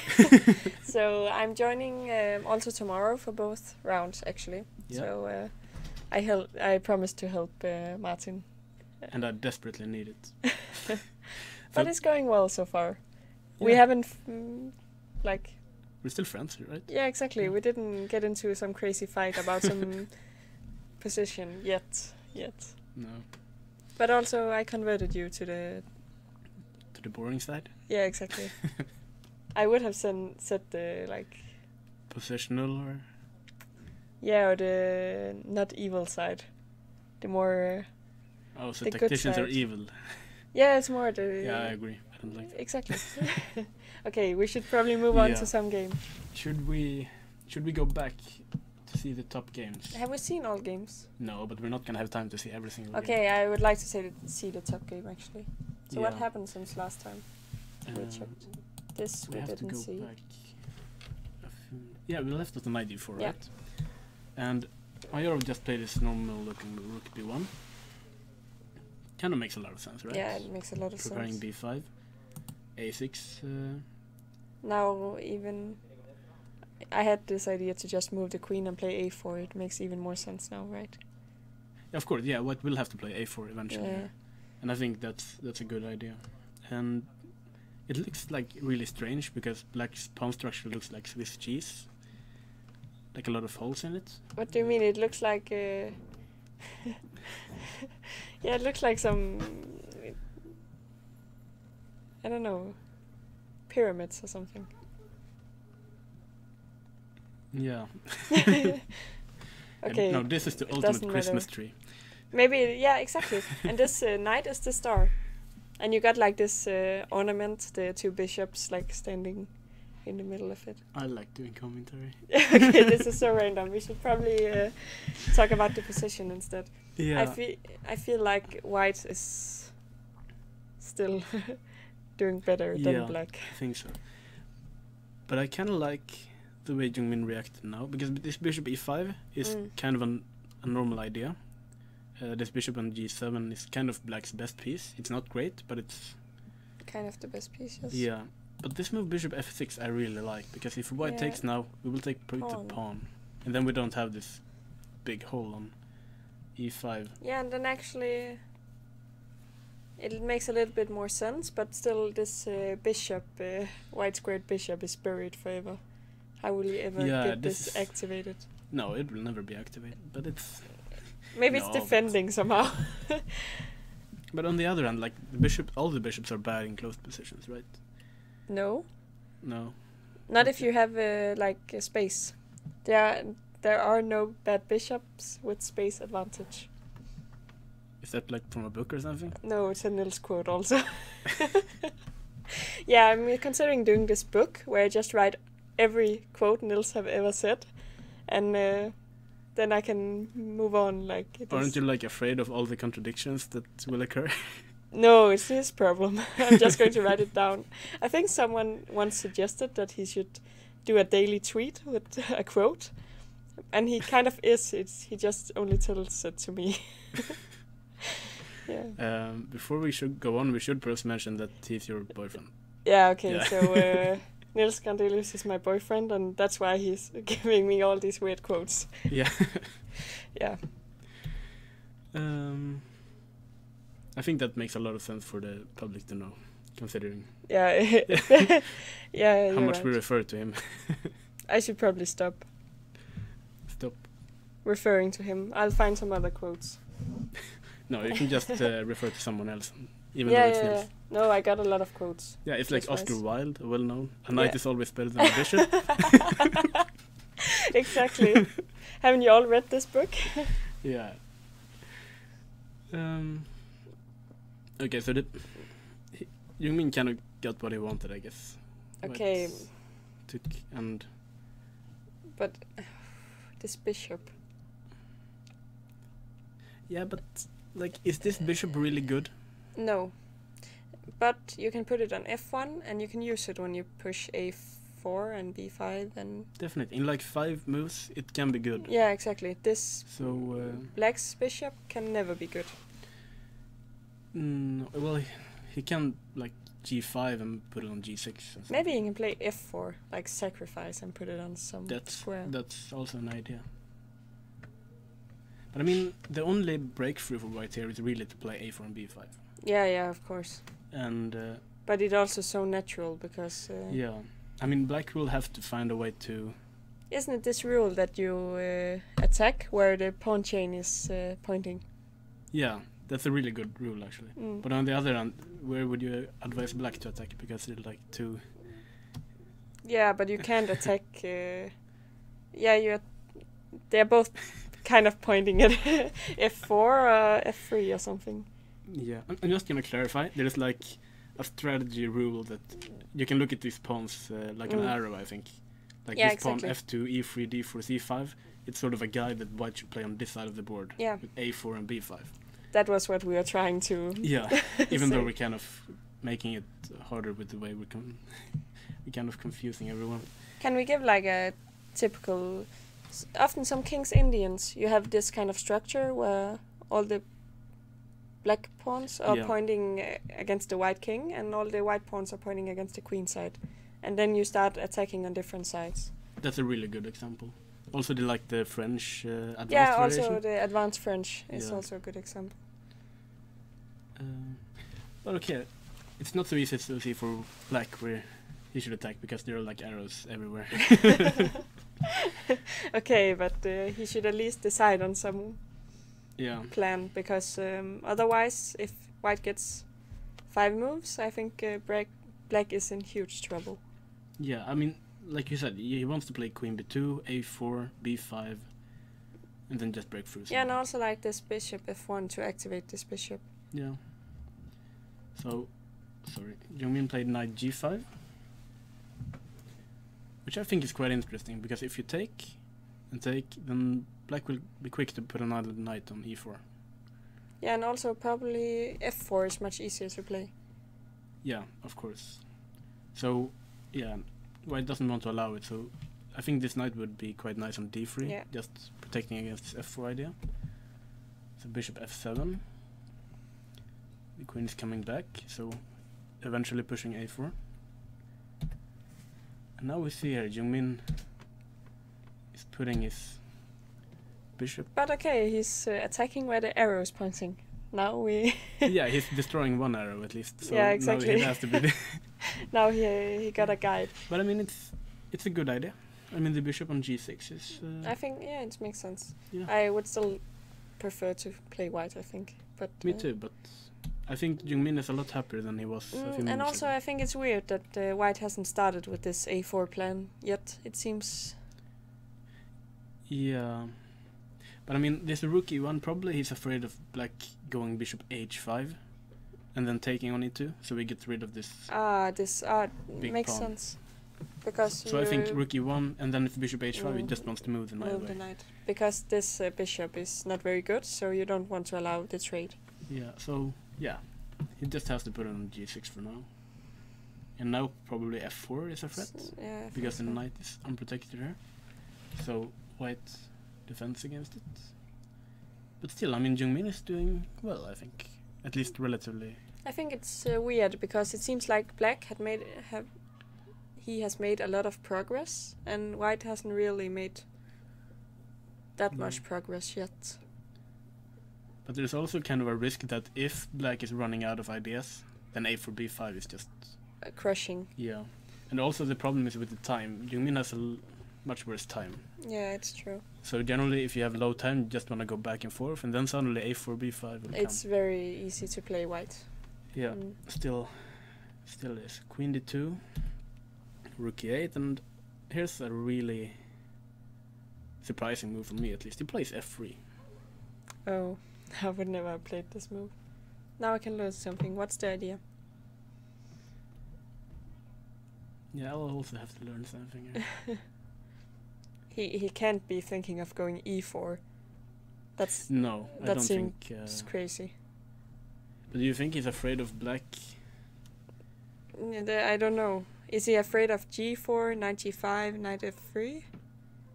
But okay, these pawns, he get a triple pawn. But it makes no sense. No, I don't think g4 is afraid. Like a knight on f4 Yeah, is it's worth. so strong.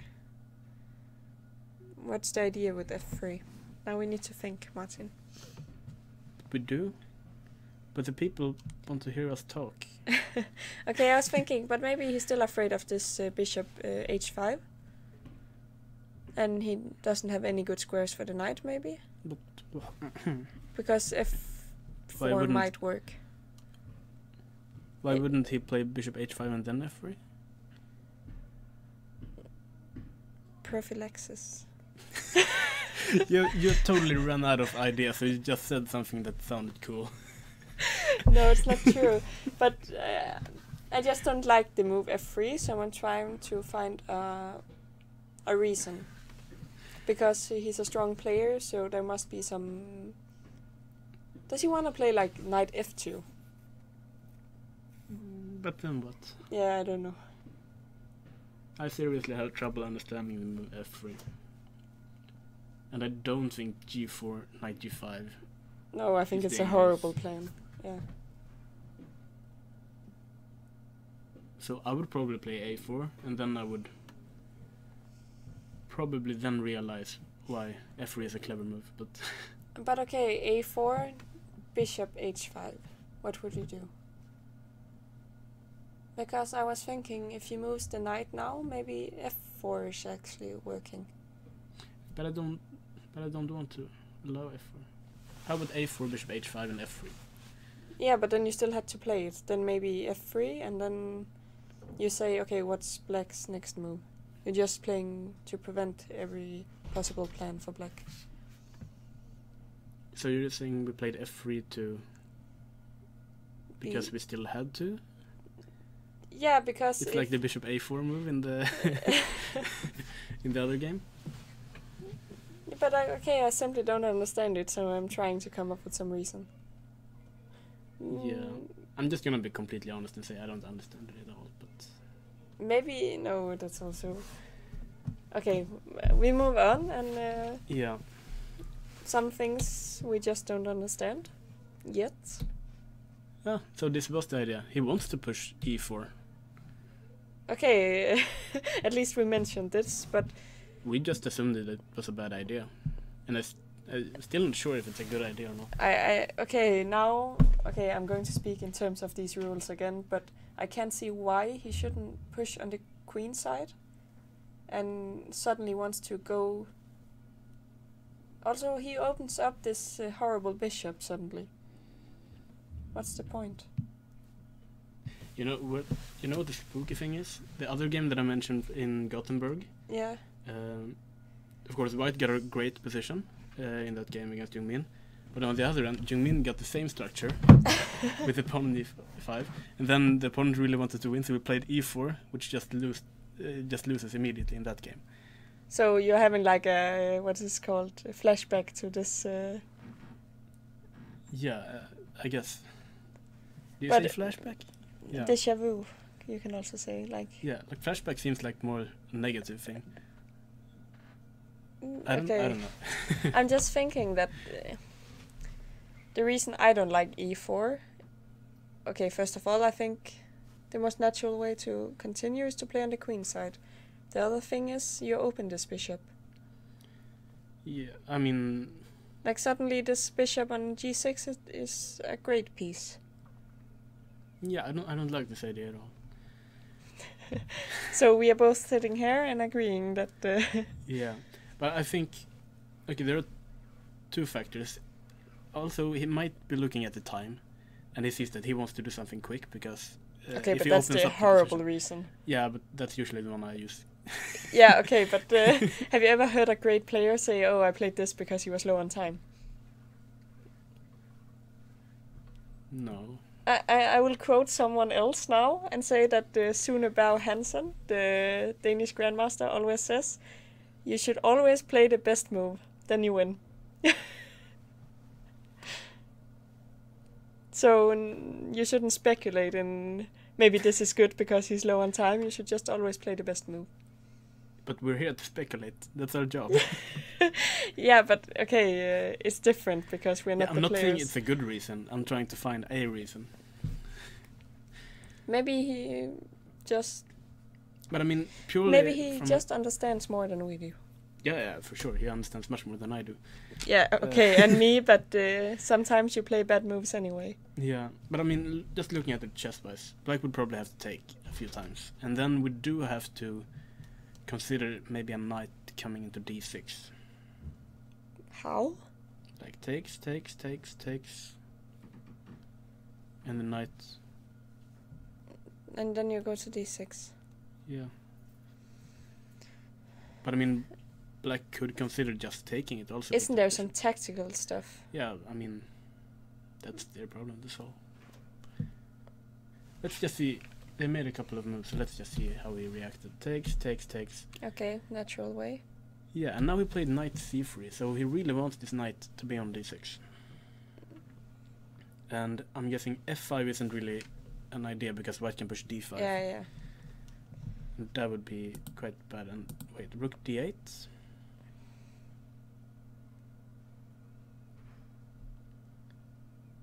I'm trying to figure out what's going on here. So, okay, but if he gets this knight to d6, e4, you can, what is it called? You can justify playing e4. Right. Yeah. Because this knight, if it gets to d6, it's very strong and it's difficult to get rid of. And we see that he just allows it to be there. Maybe he's going to take it. Oh, I like I'm this. pretty sure he's going to take it. I like this exchange sack. Because then this pawn on... I think even like here it was interesting to take on d6, but if he can take it and... now and push on this d4 pawn? Yeah. But I mean, white can surely see that this is the idea. I mean, it's so completely obvious what black is going to do. But why didn't he take it in the last move? I just think it's probably makes a little bit more sense. But okay, you can play rook d7 next move. And then you can't... or? You want to get the rook in front. But I mean, I think you want to... Like, if you take on d6 here and take, you have to consider maybe white playing d5. And I'm not sure I want to allow that. Okay. No, that makes sense. So, you play this, then you prevent d5 also. Or do we? What happens Yeah, after actually, I was thinking, can you play d5 now? Pretty sure he's considering it at least. Okay, I should just mention that if we play d5 and take, and we get some kind of endgame, there is the possibility of sacrificing the exchange and having some drawing chances. With having exchange, I mean, I think his position is quite a bit worse. I don't think he's trying to win this. Who? Black. No, okay, maybe he's not trying to win, but... So you think he's going to sack the exchange to hold the endgame? Yeah. I don't think he's going to sack and win this. No, but I think the sack is more like you activate your pieces. Yeah, I think the sack is like you have to, otherwise you lose immediately. Okay. Okay, in this way. You got a point that it's very difficult to find another plan. But okay, can we like say that e4, f3, e4 was a good plan? I still don't like the move f3. No, me I just neither. feel like if we go back to this position, Black kind of went into this idea when he put the rook on e7. Yeah. Then everything just... Something here should be improved, I think. But okay, can we discuss why he didn't want to play a4, b5? Is there some great reason, like when you play a4, he's going to play a5 or something? Why do you assume that I have the answer to these questions? Yeah, just ask questions and... honestly don't know. I wouldn't have played you can f3 text myself. Martin on the number and ask him all the questions you want. No, don't give out my number. I have so many fans. No, but honestly, I would have gone for a4 myself, and We agree again. That's possibly he doesn't want to allow b5. Because if you take, knight takes, and you can kind of try to jump into c4. What do you mean b5 knight takes? The knight can't take. No, a4, then Black will play b5, Yeah, it takes. and then knight takes. Knight takes. Yeah. Now you need to say some squares instead. Yeah, knight takes b6.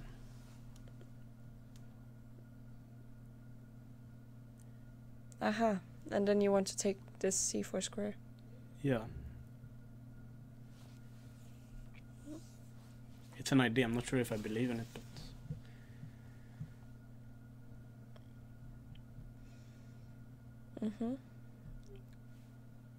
So after b6, can't you play like rook c1? Are you going to... with b6? Yeah. No, I play b5. Then you play b5 and try to close everything. Yeah, after a4 I will play b5. Ah. Okay, so maybe you'll try to close the queen side. Yeah. But can't you start with this f3, e4 plan after then? Possibly, but I mean, you could also like argue that two weaknesses, you know. If White has one idea on the queen side and one... It makes sense. Okay, I'm what happened? It feels like Black could have defended better anyway. Yeah. But I'm pretty sure we should... Okay, we can mention that he has actually sacrificed the exchange. Okay, Not so really surprising. we're not surprised. No. Okay. But okay, it's... We'll move on to some other game and see what happens. Yeah, we have to take a look at board number 2 because Black has Also, already actually, won this. sorry, but for White, the idea a4, b5 is still valid. It and is, all the pawns are weak now. It is. But to be honest, I think it's quite bad for Black. But Yeah. But I still think Jungmin will win this tournament. Okay, let's move on to the next Yeah, one. we have to take a look what happened in Isaac's game because he has already lost, according to my broadcast. He took on f6, which I do not like. We didn't even discuss. No, and I don't like it either. No. Because now suddenly, I mean, this bishop is beautiful, this bishop is good. Both knights make sense. Yeah. Knight g4 is about... What a horrible move. I mean, Okay, I shouldn't criticize, it makes some sense, but... yeah. I mean, I'm not sure if the position is good for White. I'm not sure it is, but... Okay, but if it's not good, the solid thing to do would to play e6, right? Yeah, exactly. If you calculate all the other possibilities, right? Yeah. I mean, that's the practical thing to do, to play Yeah. e6. This is probably just bad. He played f5, and now we get some stuff going. I like this. Yeah, Look but at I like this. it for black. Yeah, of course, but look at this beauty. Yeah. I know. Knight g4.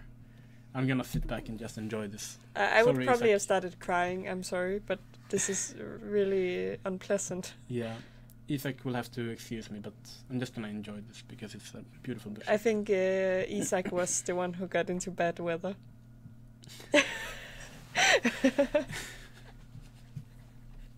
Sorry. Yeah. Yeah, so we should point out if we take on h2, there will be a check by either piece. I think on h4. Yeah. King g1, bishop Yeah. d4, and it's just resignable. So he tries to. Play f6. Yeah, but it's too much material.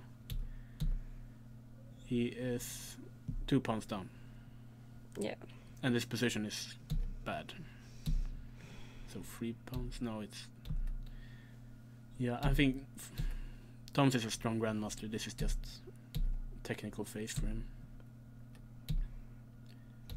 Have you considered that Isaac's name is like Isaac? Isaac a piece? I just wanted to mention if you haven't thought about it. So yeah, it's good I'm only here for 2 days. You would be. Yeah. I'm considering if I should wake you up tomorrow or not. Okay, but this this e takes f6 probably was a bad move. Yeah, I think things got wrong quickly. Actually, Yeah, in the but opening. still, it didn't feel like that if he played e6 that it was lost. After No, I don't think so either. I mean, e takes e6 is probably a horrible move, but yeah, okay, this is of course easy for a grandmaster to win. 2 pawns up. Yeah, he resigned. Yeah. So yeah, tough game for the Swedish. They're losing 3 games in a row. That's a good question. Like, if you play Sweden against the world every round. I don't think we're gonna know the result of that. Okay, I won't mention it again. But I mean, the Swedes are generally like the lower rated guys here. When they play each other, you're safe on 1 point. Yeah, you're not really making it good. Okay, I would like to look at this Eric game. Oh yeah. Let's go back a few moves. We were like here, rook b8, yeah. Mm? And we both like b3, but Eric is like aggressive today. He's gonna win. He plays f4. But we were just discussing that you could always wait, but at some point you're going to play f4 anyway. So. Yeah. But I mean, okay, Eric. Turn knows this, and it really changes the character here with d5, which I kind of like because positionally this is quite bad for black, I think. Yeah, he needs to get some activity. Yeah. I was thinking, is b3 a move? Yeah, it was the move we discussed that maybe we Yeah. wanted to play b3 ourselves, like with white, because b3 is an idea for black all the time. I'm pretty sure that Eric would take the pawn. Yeah, knowing Eric, he would take the pawn. And queen b8, like rook a3. Yeah, and he got some counterplay, like you are playing on these double pawns. That's kind of weak. Yeah, I honestly don't really believe that black is enough compensation. I'm just sure that Eric would take the pawn. Sorry, You just Blomqvist want- should take the pawn. You just mentioned it so that you could say Blomqvist would take the pawn. Yeah, and of course he takes the pawn. Yeah. Knight f6, so Should we bet about this also? about what? Will there come a situation where Blomqvist doesn't take the pawn? Yes. There will? Yeah. Okay, Wait, do doesn't you mean this game or the entire tournament? the entire tournament, but I mean it doesn't count like in the opening if they play d4, d5, c4. It only Yeah, but counts after the opening. I'm pretty sure he won't take the pawn every single time. Yeah, he probably like has so far his whole life, right? We'll see. Yeah, okay. But I still think that Turn reacted quite okay. I You mean that this was a good idea? At least changing the character of the game is a good idea. Yeah. You mean that otherwise he would have been crushed like slowly? Yeah, I mean, what's position like here plays itself really quickly, like b3, king, queen f3, and just push some pawns. Yeah. And I think He's doing well, just getting some counterplay. And also, we shouldn't forget that the pawn on a5 could be weak. Yeah, of course. I'm pretty sure that Blomqvist is concerned about losing the a5 pawn. So he gives up the pawn on his own terms, queen f3, and he must have seen something bad about bishop c7. What? Bishop c7. He must have seen something. Yeah, you wasn't mean good. he wouldn't just give up the pawn. Yeah.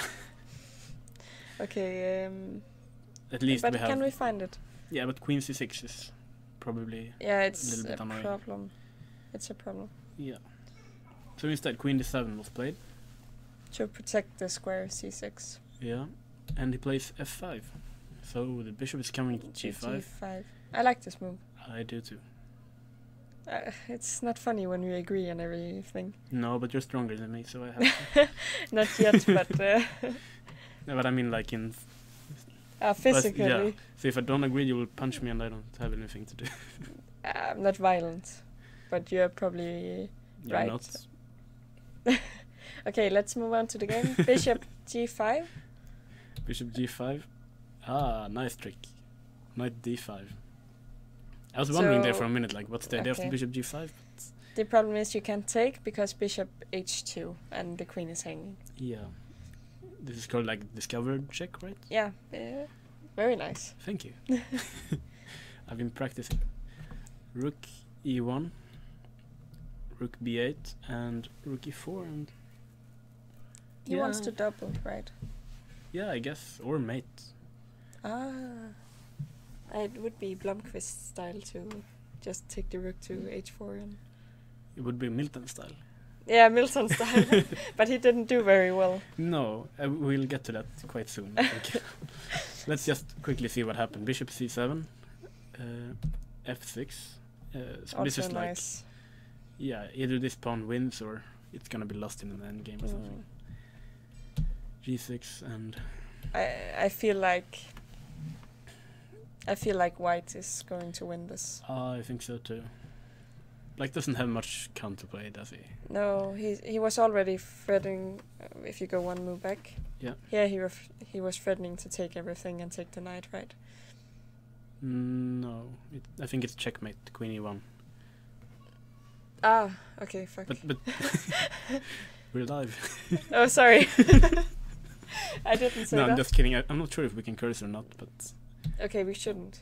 probably It's not. bad manners. But my point was that I should have seen this checkmate on e1. It was a nice idea, and it's always there. But But I had now, why can't we take this rook? and f takes. Yeah, and it feels like it should be. But I'm not sure if we should take immediately, because if You mean wait? yeah, I'm just thinking if we take f takes and black puts the king on f7, how are we going to get to it? The knight can't check anywhere. But it can. Yeah, but the bishop will take everywhere, and the bishop on g5 can't mate by itself. But then rook takes. And can you like press on this pawn? On what pawn? This e6 pawn. How? Yeah, that's the problem. I don't know. I think the only issue will be if the queen h4 comes at some point. Yeah, you're right. We should probably not take it because then it's easier to defend. But on the other hand, the next move will be rook e8. And then black Can you is play surprisingly- something tricky stuff?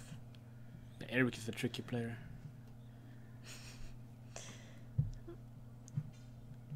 If you need a nickname for Eric and you don't want Flower Fox, it's probably Pawn Grabber. Yeah. Pawn grabber. Yeah. I Okay, can but come up with I think like a that's great nickname for him. it's an interesting game. Still. Yeah, but I really like this move rook e6. I mean, even if the position is bad, this is like It feels like a good chance, fighting chance, right? yeah, and I'm actually not sure the position is that bad. Okay. Really, when I think about it. So now I ask a different question. Go ahead. If we take f takes and we play like queen e4, h4, h5, something like this. Yeah, I'll do nothing probably. And just keep your king on f7. I'm not even sure if the queen after queen e4, like if I can sacrifice the pawn, because if you take Yeah. like king f7, the pawn on f6 will be weak. But I'm worried like queen h4. Yeah. Okay, I still think that white should be better somehow, but rook e6 is a really We'll wait and see yeah. But we have to take a look at what happened to Milton, because he got mated. what happened to him. Yeah, let's see. We hope he's still alive. Yeah, queen e2 So- left around here, right? Yeah, when we last talked about this position, Milton had some problems. Yeah, we weren't completely I convinced. I wasn't very happy about this rook e4, rook h4 plan. It was premature, I think. Yeah. But at least somewhere here it should be playable. Not necessarily good, but playable, I think. Yeah, and then he just went too far. Yeah, this knight g5 is probably no. This is. I think it went from Yeah. okay to very bad quickly. Yeah. Queen d5 makes a lot of sense, I guess. Like c5, bishop b7. Mm. Queen b4. Mm. I'm not sure. Why can't you play c5? Are you going to put the queen on e4? Am I? I'm asking you. Like Why? after c5, what's your plan? I'm gonna play knight takes h7. I'll take my applauses later. Is it threatening anything? Yeah, knight takes f6 is quite a big threat. Yeah, but can I play king g7? I just don't care. And if I take on f6, I'll just take it. you're down a pawn, and the king is on f6. Wait, what? I said c5. Yeah, knight takes h7.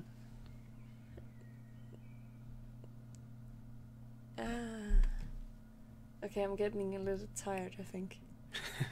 Okay, We so... are- And apparently Milton is too. Yeah, okay, so h5 is to, Yeah. like, avoid losing this pawn for no reason at all. Yeah, I mean, white has a couple of like forking tricks on Yeah. f6, so h5 kind of avoids them. So bishop e3, bishop f5, and oh, that was the problem.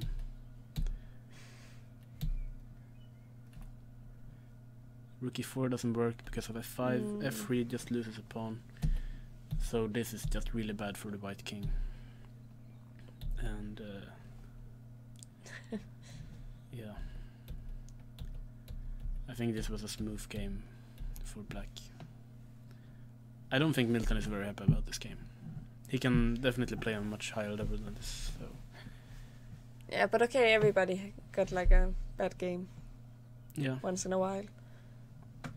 So Sweden has lost like 4 games. Can we go back to the opening? He played this not very critical stuff with g3. But he always plays this. Yeah, He's used to just getting a position from the opening. And I'm pretty sure like I up until just here, think like, it was, rook e4 is weird. yeah, for sure. I mean, rook e4 is either very good or very bad But, okay, why would you put the rook on e4? to win a pawn. Yeah, but you can't. So No, but then it's bad. But he didn't see it. I don't think he played this with the idea of getting a bad position. So, Okay, you got a fair point. You got a fair point. so do we have no? Those are the only games left. So we have 4 finished results and 4 losses for the Swedish players, which is not really encouraging. Okay, Uh, but Should we just, before we keep looking, take a look at Jungmin? are you very interested in this game? It's the top game. It's the Yeah, sure, it's the that's 2 fine. favorites playing. I understand, the but first also round. he's from here. Yeah. So he's I'm like, extremely biased. yeah, but I meant like he's playing for Stockholm also. Yes, he is. So- And he's playing in my club as well. Yeah, exactly. So he's like a local player. Yeah. Well, I think he's born in South Korea, but he. Yeah, okay, but Yeah, but I mean, we have to mention. That Okay, He, yeah. So bishop h3. but that doesn't make him not local. No, of course he's a local. I'm Yeah. just going to the background very Mm. quickly. So, yeah, I'm thinking f5 looks fairly natural. But okay, it will be very interesting actually to see Jung-Min in this group. Like, what will he do? I think he's played very interesting lately, so even though he doesn't do well in this game, he will still be an interesting player to follow. Of course. I'm just trying to figure out what's really going on. Because I'm trying to talk about other stuff. But is his position really bad? What's so wrong with his position? I mean, rook takes e6 is probably the obvious move to look at. But knight takes, rook takes, and we take on b4. And we have 3 pawns for the piece. Yeah. Yep. Can we go back to when the exchange was sacked? Yeah. Here. Yeah, takes. Queen takes. And Queen b2. yeah, queen takes d4. He's not going to lose this, I think. I don't think so either. So f5, you wanna play f4, or what? No, I just want to take a pawn on b4. Yeah, okay, but later. Like if he takes now on e6, we assume he's going to, or what? I don't see a good alternative to taking on e6 at least. I don't think a3 should be. No, it seems... And black has like g4 and knight g5 ideas. So like take on e6, takes, and rook takes b4. Yeah, I don't really see what's wrong with black's position there. Yeah, and I was thinking, like, next move, can you play f4? Try to exchange these pawns, and you can never lose, I think. Yeah. Or... Yeah, no, I don't think black should be worse. I agree. But at least they shouldn't lose, maybe, yeah. I like this sack. Me too. Okay, but he still got to fight a little bit. Yeah, of course. I think white is not very happy with a draw, so he will... Of course. playing white in the first round, being much higher rated. But okay, Jung-Min is in a fantastic form as well. Just winning tournaments. Is he in good physical shape? I think he's doing some workouts, but I'm not sure exactly what he's doing. Okay. I don't know. He's too young to get a gym membership, but... He's running around a lot during the games. That must count as exercise. Yeah. I think he's the player who burns the most calories during a game. Probably. It's a great assumption. Should we take a look at this game? I think we left around here, right? So he did play for c3 and b4 like we expected him to. And yeah, I still think black's position should be fine. There's nothing completely wrong with it. And okay, c4. Now this is quite interesting. I'm not sure what's going on, because if we trade this, the pawn on d7 looks quite weak. Bad. And I'm not sure this pawn is... on a6. On where? You wanna... No, I was thinking b5. I mean, aren't you going to take on c4 and then on b5? Like pawn takes c4 now. Yeah. And pawn, the bishop takes e4. Oh, you mean like that? Yeah, that's also an alternative. But then bishop takes e4 is an issue. Okay. You can take I was just thinking the structure if you take here and queen takes d3. I'm not sure. Like this pawn is weak, and black could argue that this pawn is weak. So rook d1, a5, and now there's like taking everywhere, which is always a nightmare to analyze. Take on c4, queen c2. So you protect this pawn instead. But it makes sense. Also, what happens if we take on e4? You take, okay. rook So takes, and this, the pawn on e5 Yeah. is hanging. and the pawn on c4. And the pawn on d7. Everything is hanging. Yeah. So, rook c8. So this is kind of odd. You kind of have given up on the pawn. But on the other hand, if you keep this bishop really bad... Out of the game. But I don't really see, like, actual compensation. Like, there's nothing to attack for black. So I'm not really sure if I believe in black's position here. No. Also, the black piece is like this bishop on f8. It's also a little bit weird, and this bishop on b7, it's attacking the e4 pawn, but you can't attack it any more than once, so... Yeah.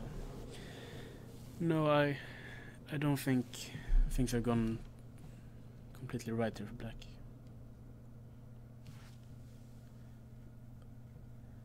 Okay, I don't understand what happened in this game.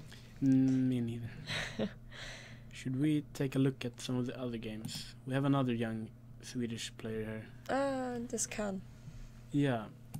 I think he moved here from Turkey a few years ago, and he's really, like, shown that he can play really good chess. I'm not sure. He's playing another Turkish player. I know he's Swedish, yeah. but... Yeah, I didn't notice that, actually. But, yeah. The Rakfirat is one of the grandmasters here. And we have a Grinfeld, the Fianchetto variation. But I have to say that... You're an expert in this area. I'm supposed to be, but... I usually play the structure when you take on c3 and c5, if I have the chance, but here, of course, I have played this a few times as well. Castles, rook e8. I have been crushed so many times by Linus Johansson in this position. Like in Blitz or in real games? I would love to say Blitz, but... like everything, maybe. Yeah. Yeah, I mean, nowadays I don't play the structure so much. But Linus is also a strong player. Yeah, I'm not gonna blame the opening. What? I'm not gonna blame my losses for the opening. He completely just crushed me. But I also played some good games here, I think. A3 is one of these... Like, this is one of the craziest theoretical positions, because the main move here is rook e1, which is, like, really not the first move you look at. And I think lately in the book recommended by Boris Abruk, he recommends knight h4 here, with some ideas of playing f4 and preventing e5. And I know that Linus has played knight e1 here, and I think Kramnik played a3 and h3 and so on. I also think Nils has played this position against Mads Andersen. With white or black? With black. And I think Nils played bishop g4 here. H3, bishop d7. I think it was a draw. But I also think, yeah, there's so many, like, different subtleties here. But the Grünfeld is, in general, a very theoretical opening. I think it's very hard to keep up with all the lines. Well, Nils does it quite well, I think. Okay, but for normal people, it's difficult. Yeah, I'm not sure about the theory here, but I assume that Khan knows what he's doing. And of course, e5 must be the move. It's the idea for black to play e5 and try to break this. Yeah, I mean, it's the idea that you want to play, but for some reason, I don't think it's the main move. Maybe, okay. So you want to play it, but maybe it's not possible. No, I'm sure it's possible, but there's probably some subtlety on move 25 that Kramnik found that makes white's position slightly more comfortable. That's the level of analysis we're on today. Standard answer: Kramnik something move something. Yeah. But I mean, Nils must have agreed if he didn't play e5 himself. So yeah, I've played this pawn structure a couple of times with black. Like generally bishop g4, I want to give up the bishop, and then I put my knight on d6 and push f5 or something. This also makes sense because this white squared bishop for white is not that great. Yeah. And I mean, my bishop didn't have so many squares to go to anyway. Exactly. So this is what Burak did. And he plays c6, which is the other normal idea. I mean, if you take, the knight can come to d4. Mm. And also now when the queen is here, you can't push d6. Yeah. So g4 looks a bit odd, but perhaps interesting. It makes sense. You're taking some squares and Yeah. We don't have this take, knight f5, knight d4 stuff. yeah. So queen c7, rook d1 with pleasant threat for white. Mm. Rook d8. Ah, he saw it. What Yeah. a shame. h6. We need to cheer for some of the Swedish players. Like, they can't all lose. I'm cheering for all of them, but it doesn't work. No, but if we choose one and... Okay, I chose Eric. Yeah, and I chose Jungmin. And Jungmin is the one doing... Okay, best so far. we actually have some hope for the Swedish Yeah, youngsters. we do. But it's not so... Yeah, g5. So the knight's coming to f4. I was thinking Khan is quite recently moved to Sweden, right? Yeah, I think it was 2 or 3 years ago. But he's quite strong. But he was when he moved here, right? Yeah, definitely. Do you know him? Or? No, I just heard a little bit about him, and I know he played for some team in Malmö. Yeah, he plays for Lund. Lund, Lesk. Yeah. Yeah. And I think he's training with the players there, like Axel Smith and Hans Tikkanen. Yeah. And yeah, I think he's playing quite a lot. So okay, if you have good coaching, you probably get stronger. Yeah. Hopefully. Oh, look at this. He's aggressive today. He's just Holy. going for it. It's like... Is he going to walk with his king and then put the rook on h1? Wait, what? Like, going to make this maneuver, king h2, rook h1, king back. I think king h2, but I think he will put the rook on g1.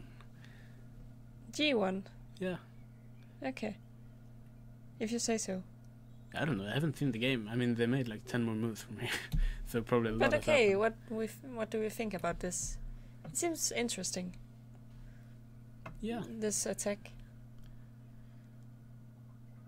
But Yeah, okay, sure. I mean- at the same time, Black got a lot of pieces protecting his position. Yeah. I mean, it makes some sense, like opening up the position. We have the Yeah. bishop pair, bishop h3, and so on. But okay, the bishop pair is not getting very strong from opening on this side. Why not? The black bishop is, but what about the white bishop? The you're black going- bishop is getting better? No, the black squared bishop for white. Yeah, but the bishop will come to h3. It was a bit better than... Yeah, It you was will here. put the white squared bishop on h3 and... Yeah. In king h2, rook g1. I'm not sure if it works out, like... Probably black has some defense here, but... But interesting. Yeah. Rook c1? Talk about like looking at the entire board. Like you first push h4, g5, and then like rook Rook c1, and then you take on c6. Not sure about this. But he probably lost some time here. But maybe it doesn't matter. I still think it's like 2 pawns down now, but Okay, but if you it should don't be. count pawns, what about the position? Yeah, of course. If it was just 2 pawns, then it would be lost. But now he has some compensation. He took this. He did, and he really doesn't like his pawns. What's going on? This is like the most aggressive game we've seen today. Oh, I'm so bad at these kind of positions. I don't Yeah. like what's But happening. I'm thinking, just looking at the times, they don't have much time, so they But probably in B4? some kind of... Okay, we need to find the idea. We've got the idea Yeah. found for us. I just looking at the time, they're probably in a time trouble, so we want to get to the position. But this quite makes quickly. sense. Now you're threatening the bishop on h6. Yeah. Yeah, we are. So...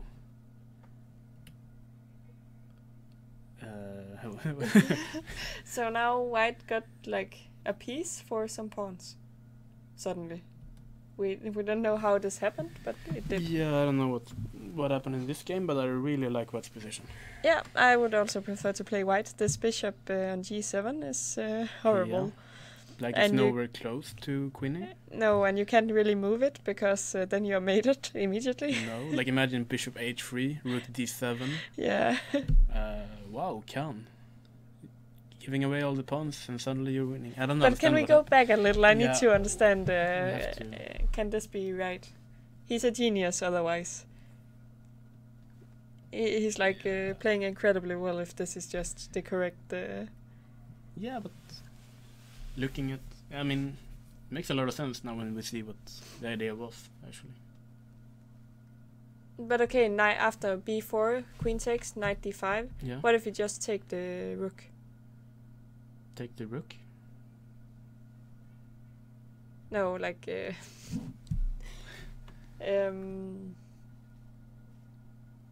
never mind. I think maybe it's just very, very strong. Yeah, b4 was actually a real nice move. I don't see a really good alternative for black after this. Go back. I'm still trying to understand. Take it. So is it threatening anything? The concrete? queen is under attack. Yeah, but if we move it to d6 or something? Then knight no, sorry. Okay, we can at least take on e7 if there's nothing better. Take an e7. Yeah, in worst case. Has to be something better than that, but maybe just rook takes c6 is better. Then we have knight f6. Yeah, after. It's probably good. Yeah, but I'm pretty sure we have to go forward because they're in time trouble. I'm sorry. And no. But I just love white's position. Me too. I just wanna. He's going to win this. He's a piece up. Yeah, And that's are why. there any tricks? Yeah, if you move your queen, maybe queen h3 is a threat.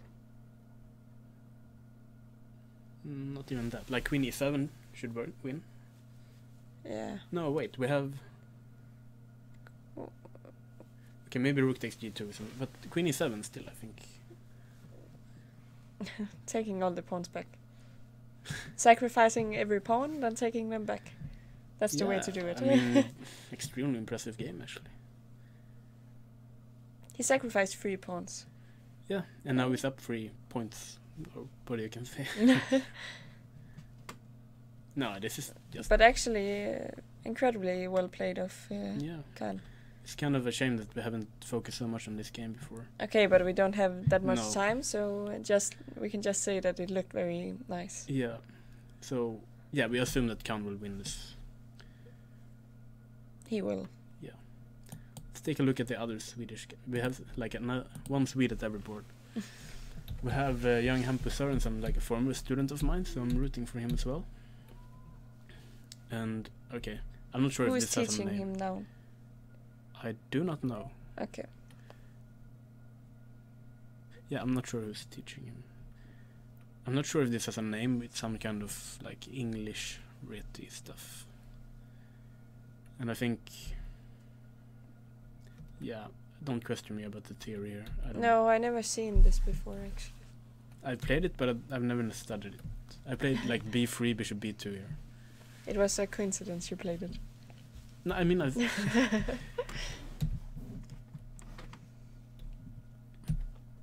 think Ravi Harya played a really nice game in Wilton recently. He crushed Sergei Volkov in a really nice game, and also the English, I think. So generally, he seems to be quite good theoretically. And maybe here we should, now that I didn't know anything about the opening, maybe I should say something about the middle game instead. It looks nice for white. Yeah, I think. This bishop pair is probably going to be strong. Yeah, and it's sort of like similar to Eric's game. It's sort of easier to play white because eventually you always have this bishop g2 king h2, f4, e5, Mm. and it's much harder for black to push his pawns. So queen e7, yeah, bishop, yeah, okay, Bishop g2 is a nice move. yeah, and he just develops, and but still Hampus plays quite well. I mean, the knight has a square on d4, but I still think it's pleasant for white with the bishop here. Yeah, and also you got the center, and you can't really do anything about Yeah. it as black. And that I'm not really sure if we should go into an endgame with the nice bishop on g2. But also the bishop pair. Yeah, but Okay, like yeah, I'm not sure. queen d3 Yeah, he just exchanged. And and bishop g5. Maybe can you play this? it's hanging. It's okay. I'm not talking anymore. Yeah, You but can't okay, make this me is- analyze games for like 5 hours or something, and then expect me to. It's been 3 hours, but I feel like it's been 5. But okay, I think this position is just bad for black. Unfortunately, I mean, you would probably claim that you can defend it, and you probably can, but But okay, I would rather prefer to play white here. I think everyone will. But also, it actually looks like almost winning. I know it. Don't you think? Yeah, but I'm not the one who usually claims it. No, it's true. But I think this is.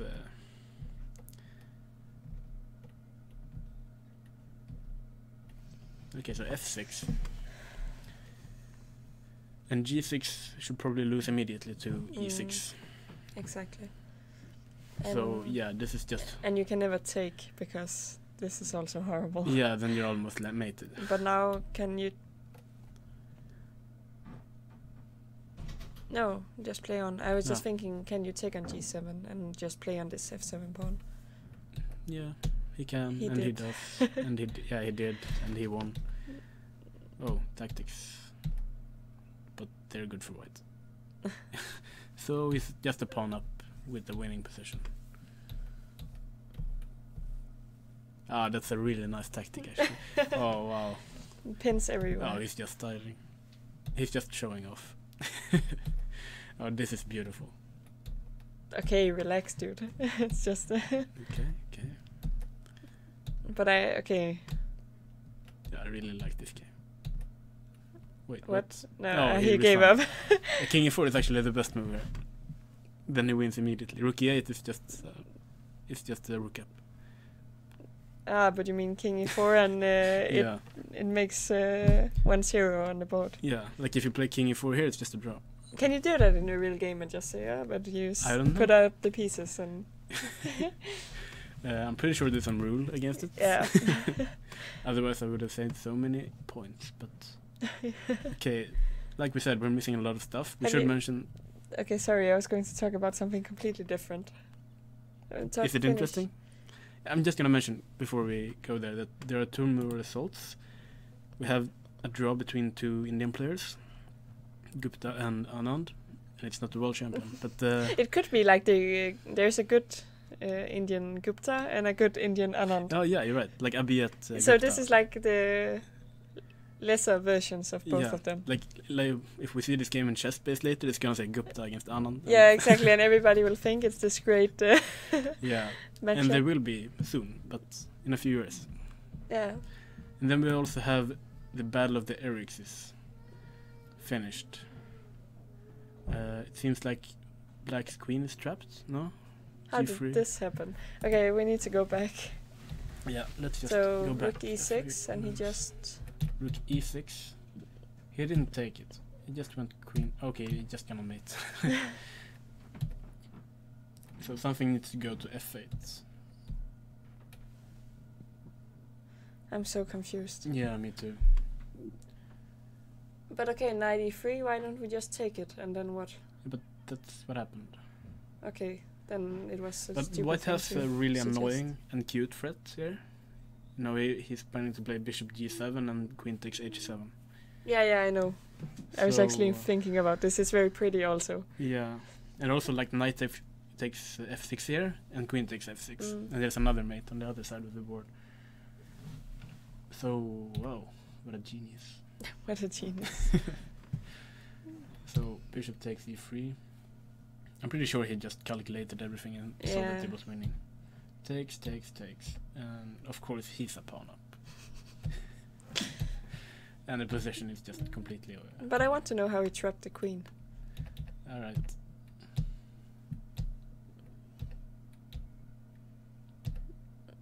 Oh. Okay, but king This is h2, nice move. Yeah. Okay, Sort of so sadistic move, like, what are you gonna do? so K is better than C. What?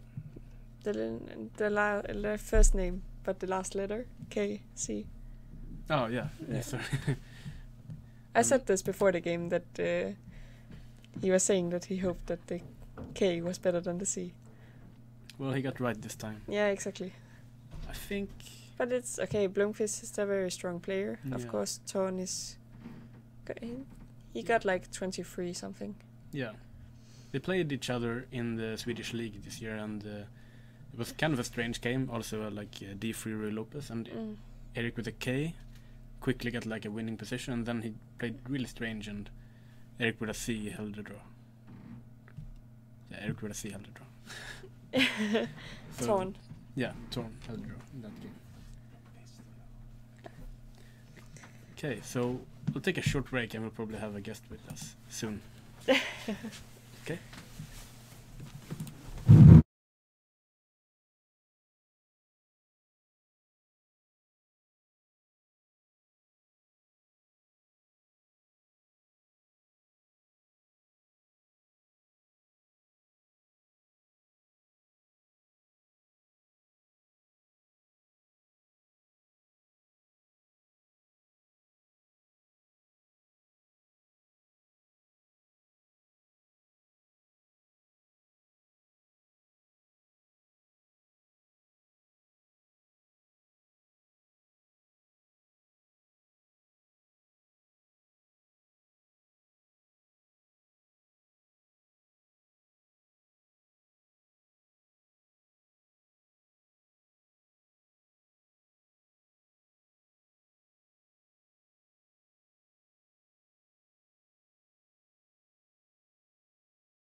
Okay, we're back, and we have the battle of the Erics here on each side of me. Don't start fighting. So, yeah, we mentioned earlier that you played the D3 Rui Lopez earlier in the Swedish league. Yes. And usually I play it one move later. Yeah, you usually castle first. Sure. And well, D3. I'm not sure about either of you, your experience in this position. I know that you have played with the move C4 a couple of times. If black plays like D6. Yes. And I don't know, have you played this before? yeah, 2 times against Eric and 1 time against Oscar von Bar also in the... Okay. Have you gone for the same setup, or have you... No, I played D6 twice and now B5 twice. Okay. Well, bishop B3. You guys have to remind me about the theory here. I'm not sure. B4 is normal. Yeah, we thought before. But is this like still known theory or? I think so. I don't know. But I don't know the exact moves here. I know that you have to sometimes watch out for like a5, bishop a4, and the b4 pawn might become weak. yes, and my problem was also that I know more or less which move should be played, but I don't know the correct order. So No. Yeah, I was considering here for a while if you can play a5 immediately, I could. but I'm not sure how might the be- position is, like bishop g4. There I go, bishop e3 maybe. Oh, okay. But I think h3 is still normal. But it felt like, at least around here, I was quite comfortable with white at least. I'm not sure how black is supposed to play this, but I think what they usually do is they play some strange maneuver, like queen c8, or maybe h6 at some point. I was considering queen b8 immediately. But I mean, often, it looked a little better than queen c8 because the b4 pawn is protected. yes, but you might want to have your rook on b8. So usually they play Yeah, like yeah. h6, say castle, queen c8, rook e1, rook d8, and so on. And it's not clear what what either color is aiming for. do white usually include bishop a4, or do you like start No. with bishop d2 and? Or Rook bishop e1. e3, rather. Oh, okay. Um, Have you played this position before? Not the exact position. I don't think so. I mean, So similar positions many times, but Oh, okay. and then I decided to play this knight d4 because yeah, know, it if I could be don't- interesting. h6 was one of the main alternatives.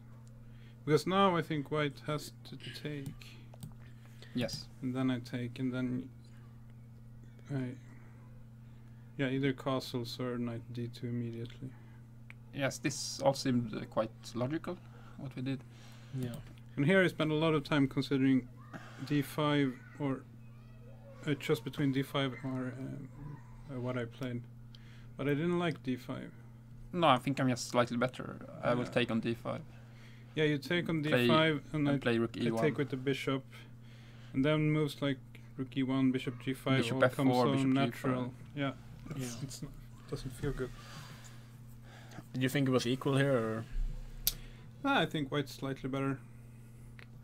I thought it was at least like easier to play white. We also always have this f4 ideas, and we weren't sure. Of course, knight d2 I think is a nice move. I have to play it, otherwise knight Otherwise, c5 knight is coming. c5 is a little bit annoying, Yeah. and I probably have to take on b3. I mean, otherwise bishop e6 and queen g4 and stuff like that's kind of annoying. And also Yeah. the knight is slightly misplaced on b3, so So takes and c5. And here I was wondering if I should put my bishop on f4 or to play like I did in the game. Because in the game d5 became more of an option for black. I mean, let's say bishop f4. yeah, then I would have played rook e8, Uh-huh. I think, and then bishop f8, maybe rook e6. But I will play knight d to knight c4 with nice pressure. So I was thinking Yeah. black might play knight b8, knight c6, and then some slow rook b8, rook b5, and maybe grab the a5 pawn at some point. Yeah. Yeah, that's the main plan, is going for the a5 pawn without getting mated. Yeah. Well, we thought this knight d2 was natural, but Sure. yeah, we were considering putting the knight here and then going bishop f4. But yeah, bishop f4 perhaps made some sense. But if I go knight c4 here, I guess knight e5, Yeah, knight e5. knight b6, knight c6, knight e5. That was the idea. I mean, I wanted Sorry, knight c4, knight e5, knight b6. There I can probably go back to d7, and if you go to d5, I can go to f6. I was calculating that for some time. Aha. Okay, just trying to exchange the knight. Yeah, and if you take on e7, I guess. But then it's not a lot, so I would No, take I on was- f6 Yeah, and play play with a better. slightly better bishop. And then I will go for a5 pawn. Right. But I mean, white has plenty of time to do So f4 something. makes sense. F4 makes sense, but then this line is kind of forced, and I liked. Still, I was At wondering first. about knight b8. So you just want to go knight c6 and Yes. annoy the pawn on a5?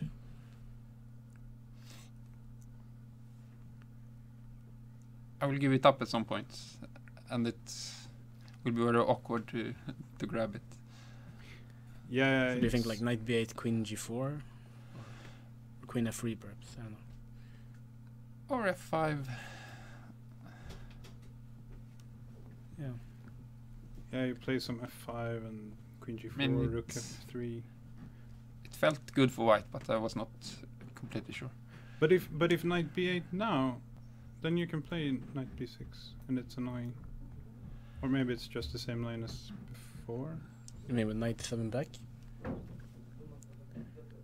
Yeah, but this is a slight difference because now I don't like the rook on b5. But maybe it's okay. But yeah, did you expect d5 here? Not really, but okay, it's more an option with the pawn on f4. So. But did you think you were better here, or I don't know what the evaluation? I was not completely sure because I was worried about black playing b3 at some point. I really wanted to play b3, but I never found the time. Because Okay, so now I'm guessing queen c6 is yeah, a it's, threat. I cannot allow that. I mean, it's queen d7 or queen c7. I You guess. might give up the a6 pawn somehow and then trap my queen. I mean, Yep. not that you can win it, but that you can prevent it from moving. So But I didn't see how. like bishop c7, queen c6. Rook b8? No? I Well, have to maybe evacuate the rook. maybe b3. Queen takes a6, queen d7. Aha, yeah, okay. I don't know. It might be very suspicious.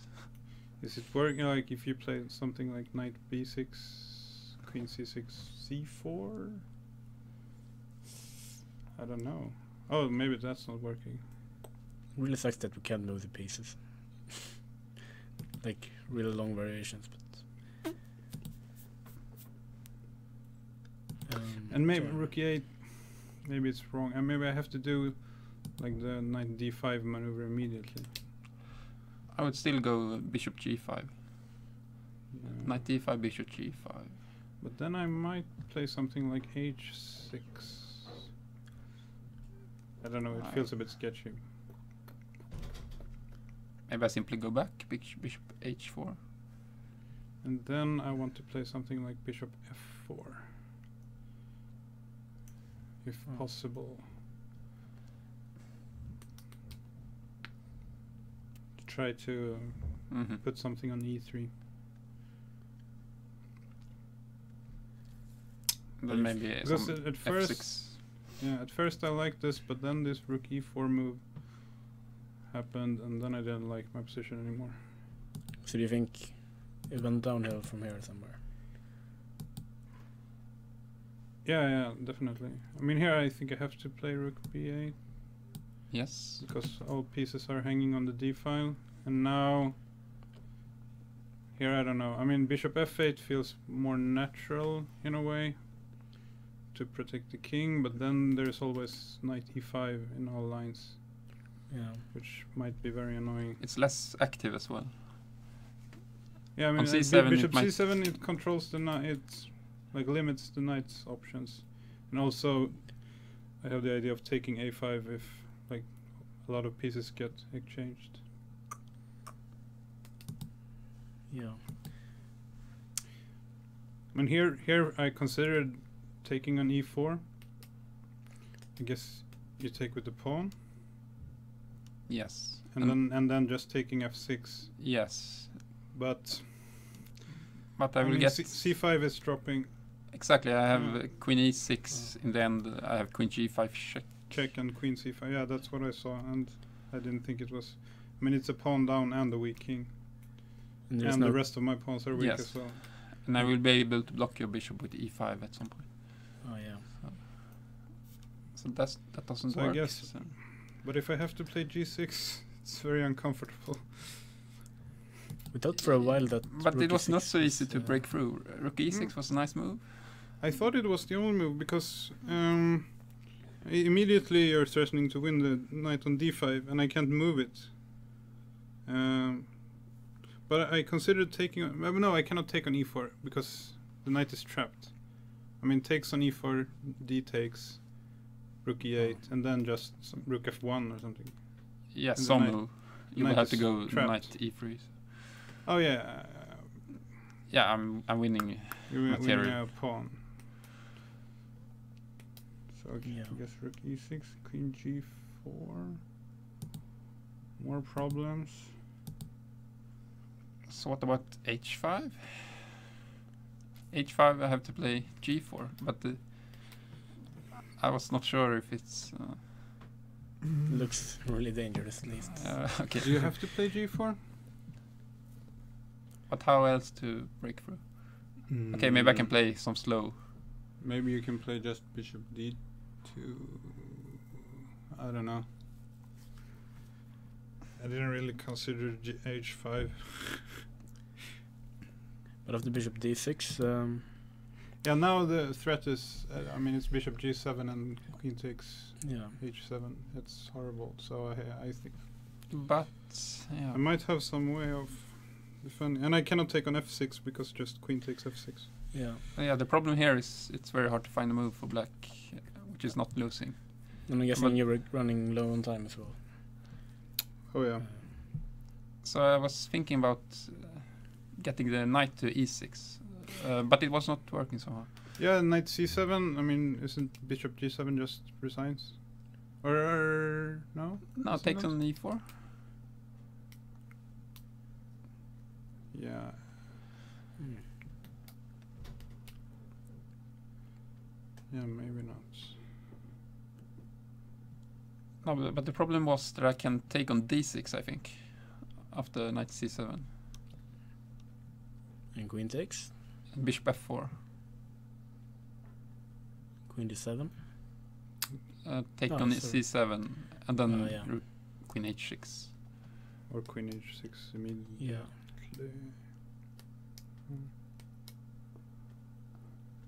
Yeah. I mean, knight Doesn't e3 seem to was the work. only. That's what I saw. I mean, But I then this has lose to a be pawn, but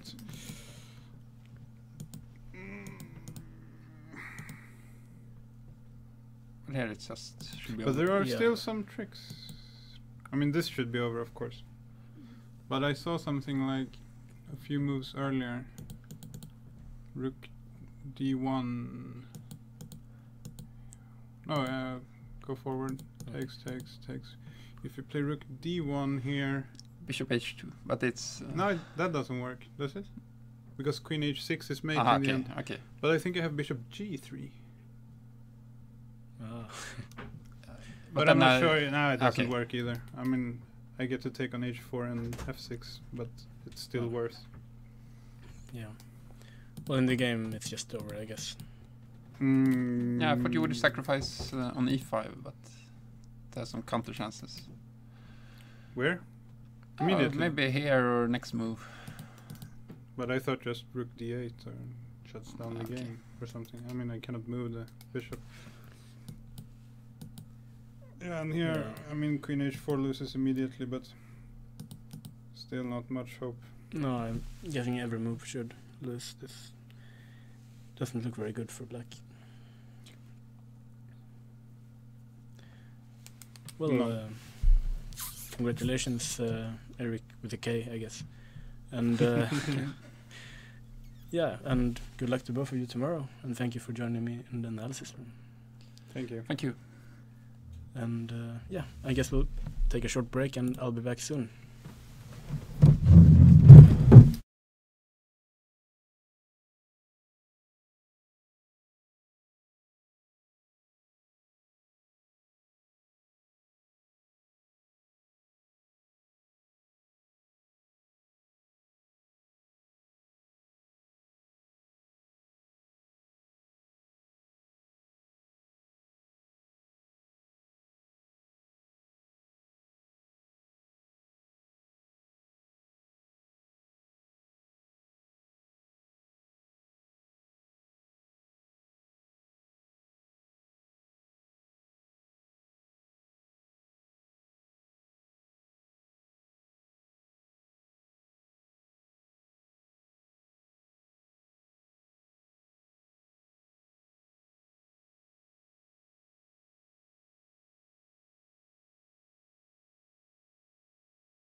Okay, I think we're back now, and Ellen is back here too. We have a couple of results. As we expected, Khan won his game. And a very nice game. Yeah, and for some reason, Jungmin lost. Yeah, he didn't take. He played a3. Let's see what happened. Sorry. He Okay, didn't- so he played a3, Yeah, rook d6, rook d3. and he decided this is a better chance to Yeah, win. rook d3 is a really nice move actually. Because the knight is strong. Yeah. But I mean, if we take this pawn on b7 is so weak, Yeah. like knight c5 and so on. So maybe it's just bad and I didn't see enough. But I mean, he shouldn't lose this so quickly at least. Maybe it's worse, but Is it this bad? I mean, you're worse, but you shouldn't lose this so quickly.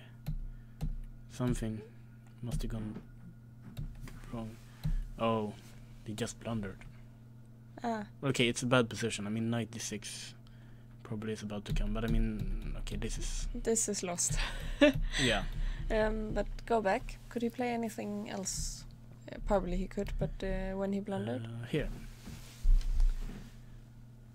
can you try to exchange some pawns or something? You wanna go c5? Yeah. I want to get rid of these bad pawns.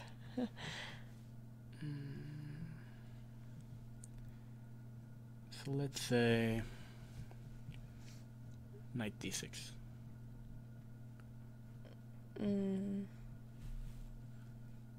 And I take on b4, And I recapture. and I push my b pawn somewhere. And I take on f5. Ah, this pawn is also hanging. I think probably it is losing already here, but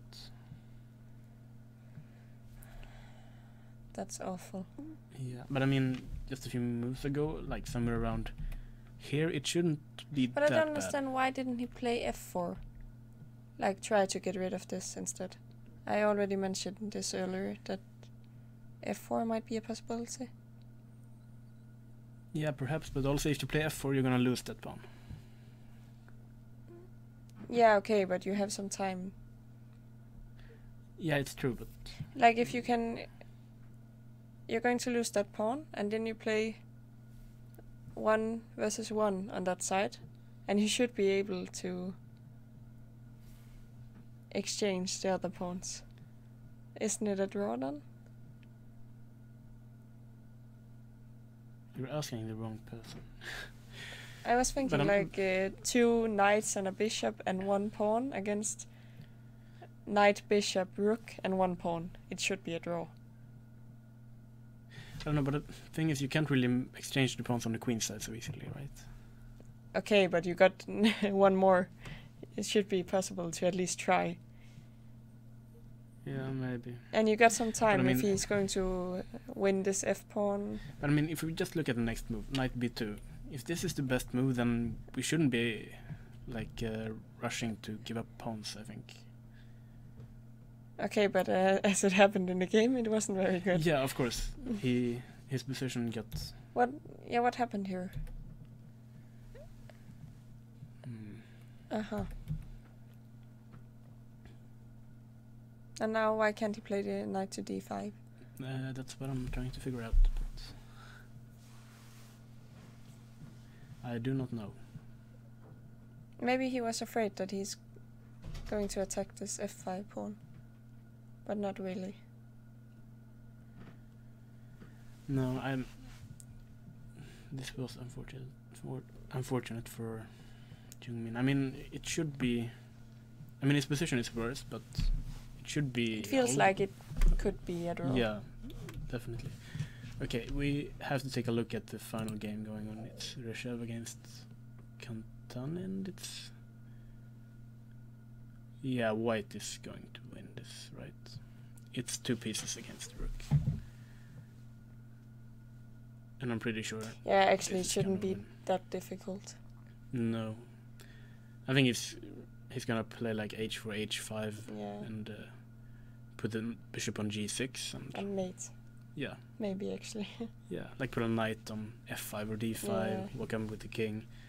I'm pretty sure black is losing this game. Should we just go back for a few more moves? But we already earlier we weren't too happy about the black position. no, the bishop on a2 wasn't that great, but still it's a pawn, and I'm pretty sure Blomqvist would prefer white there as well. Any day. Yeah, so she's trying to be tricky, but white doesn't have to do anything. So now you So- just have a very weird night. Yeah. But this was actually a really nice maneuver when you think about it. The bishop just went like a double to e2, and then it's really great again. We saved the bishop. Yeah, so... Okay, so she just went straight into this, and it has to be lost. But why couldn't she do anything else? Because... No. She's a pawn down, she's just going to lose this. Yeah, and I slowly. mean, if we move the knight and rook a5, and you're a pawn down, and you And have a worse position. still this bishop on f8, what is it doing? Yeah. Nobody knows. No, I mean... It isn't game by white, I think. What? It's a good game by white. I Yeah, think. yeah. Well, definitely. The yeah. only question we had was this... Bishop a4. No, and knight takes f6. Oh, yeah, We didn't yeah. really understand. Okay, so we have 2 questions. Yeah, Because we I wanna- have 2 questions we want to have Ah. answered. Okay, so h5. We're going to win that pawn. Yeah, but I mean, we could play bishop f7. He has to play g6, then we go like knight d6, knight d8, and so on. It looks... Okay, I think white will win this quite easily. Yeah, I think so too. So that's pretty much every game for today. I don't think we have to sit and wait for the entire game to last, and also you're quite hungry and you want pizza. I want pizza. Yeah. Yeah. Yeah, so we're gonna be here tomorrow at least at 10 o'clock in the morning, that is. Yes. Probably in the evening as well. No. So you had to watch us one more day. Yeah, and tomorrow there's 2 games, round number Yep. 2 and 3, and yeah, we'll be back. The first round is at 10 o'clock. The second round is at 5 o'clock. Hopefully they'll play quickly because there's Champions League tomorrow. Yeah, and we just made a deal to go to a sports place and watch the game. Yeah. Okay, so thank you so much for today, and we'll be back tomorrow. Yeah.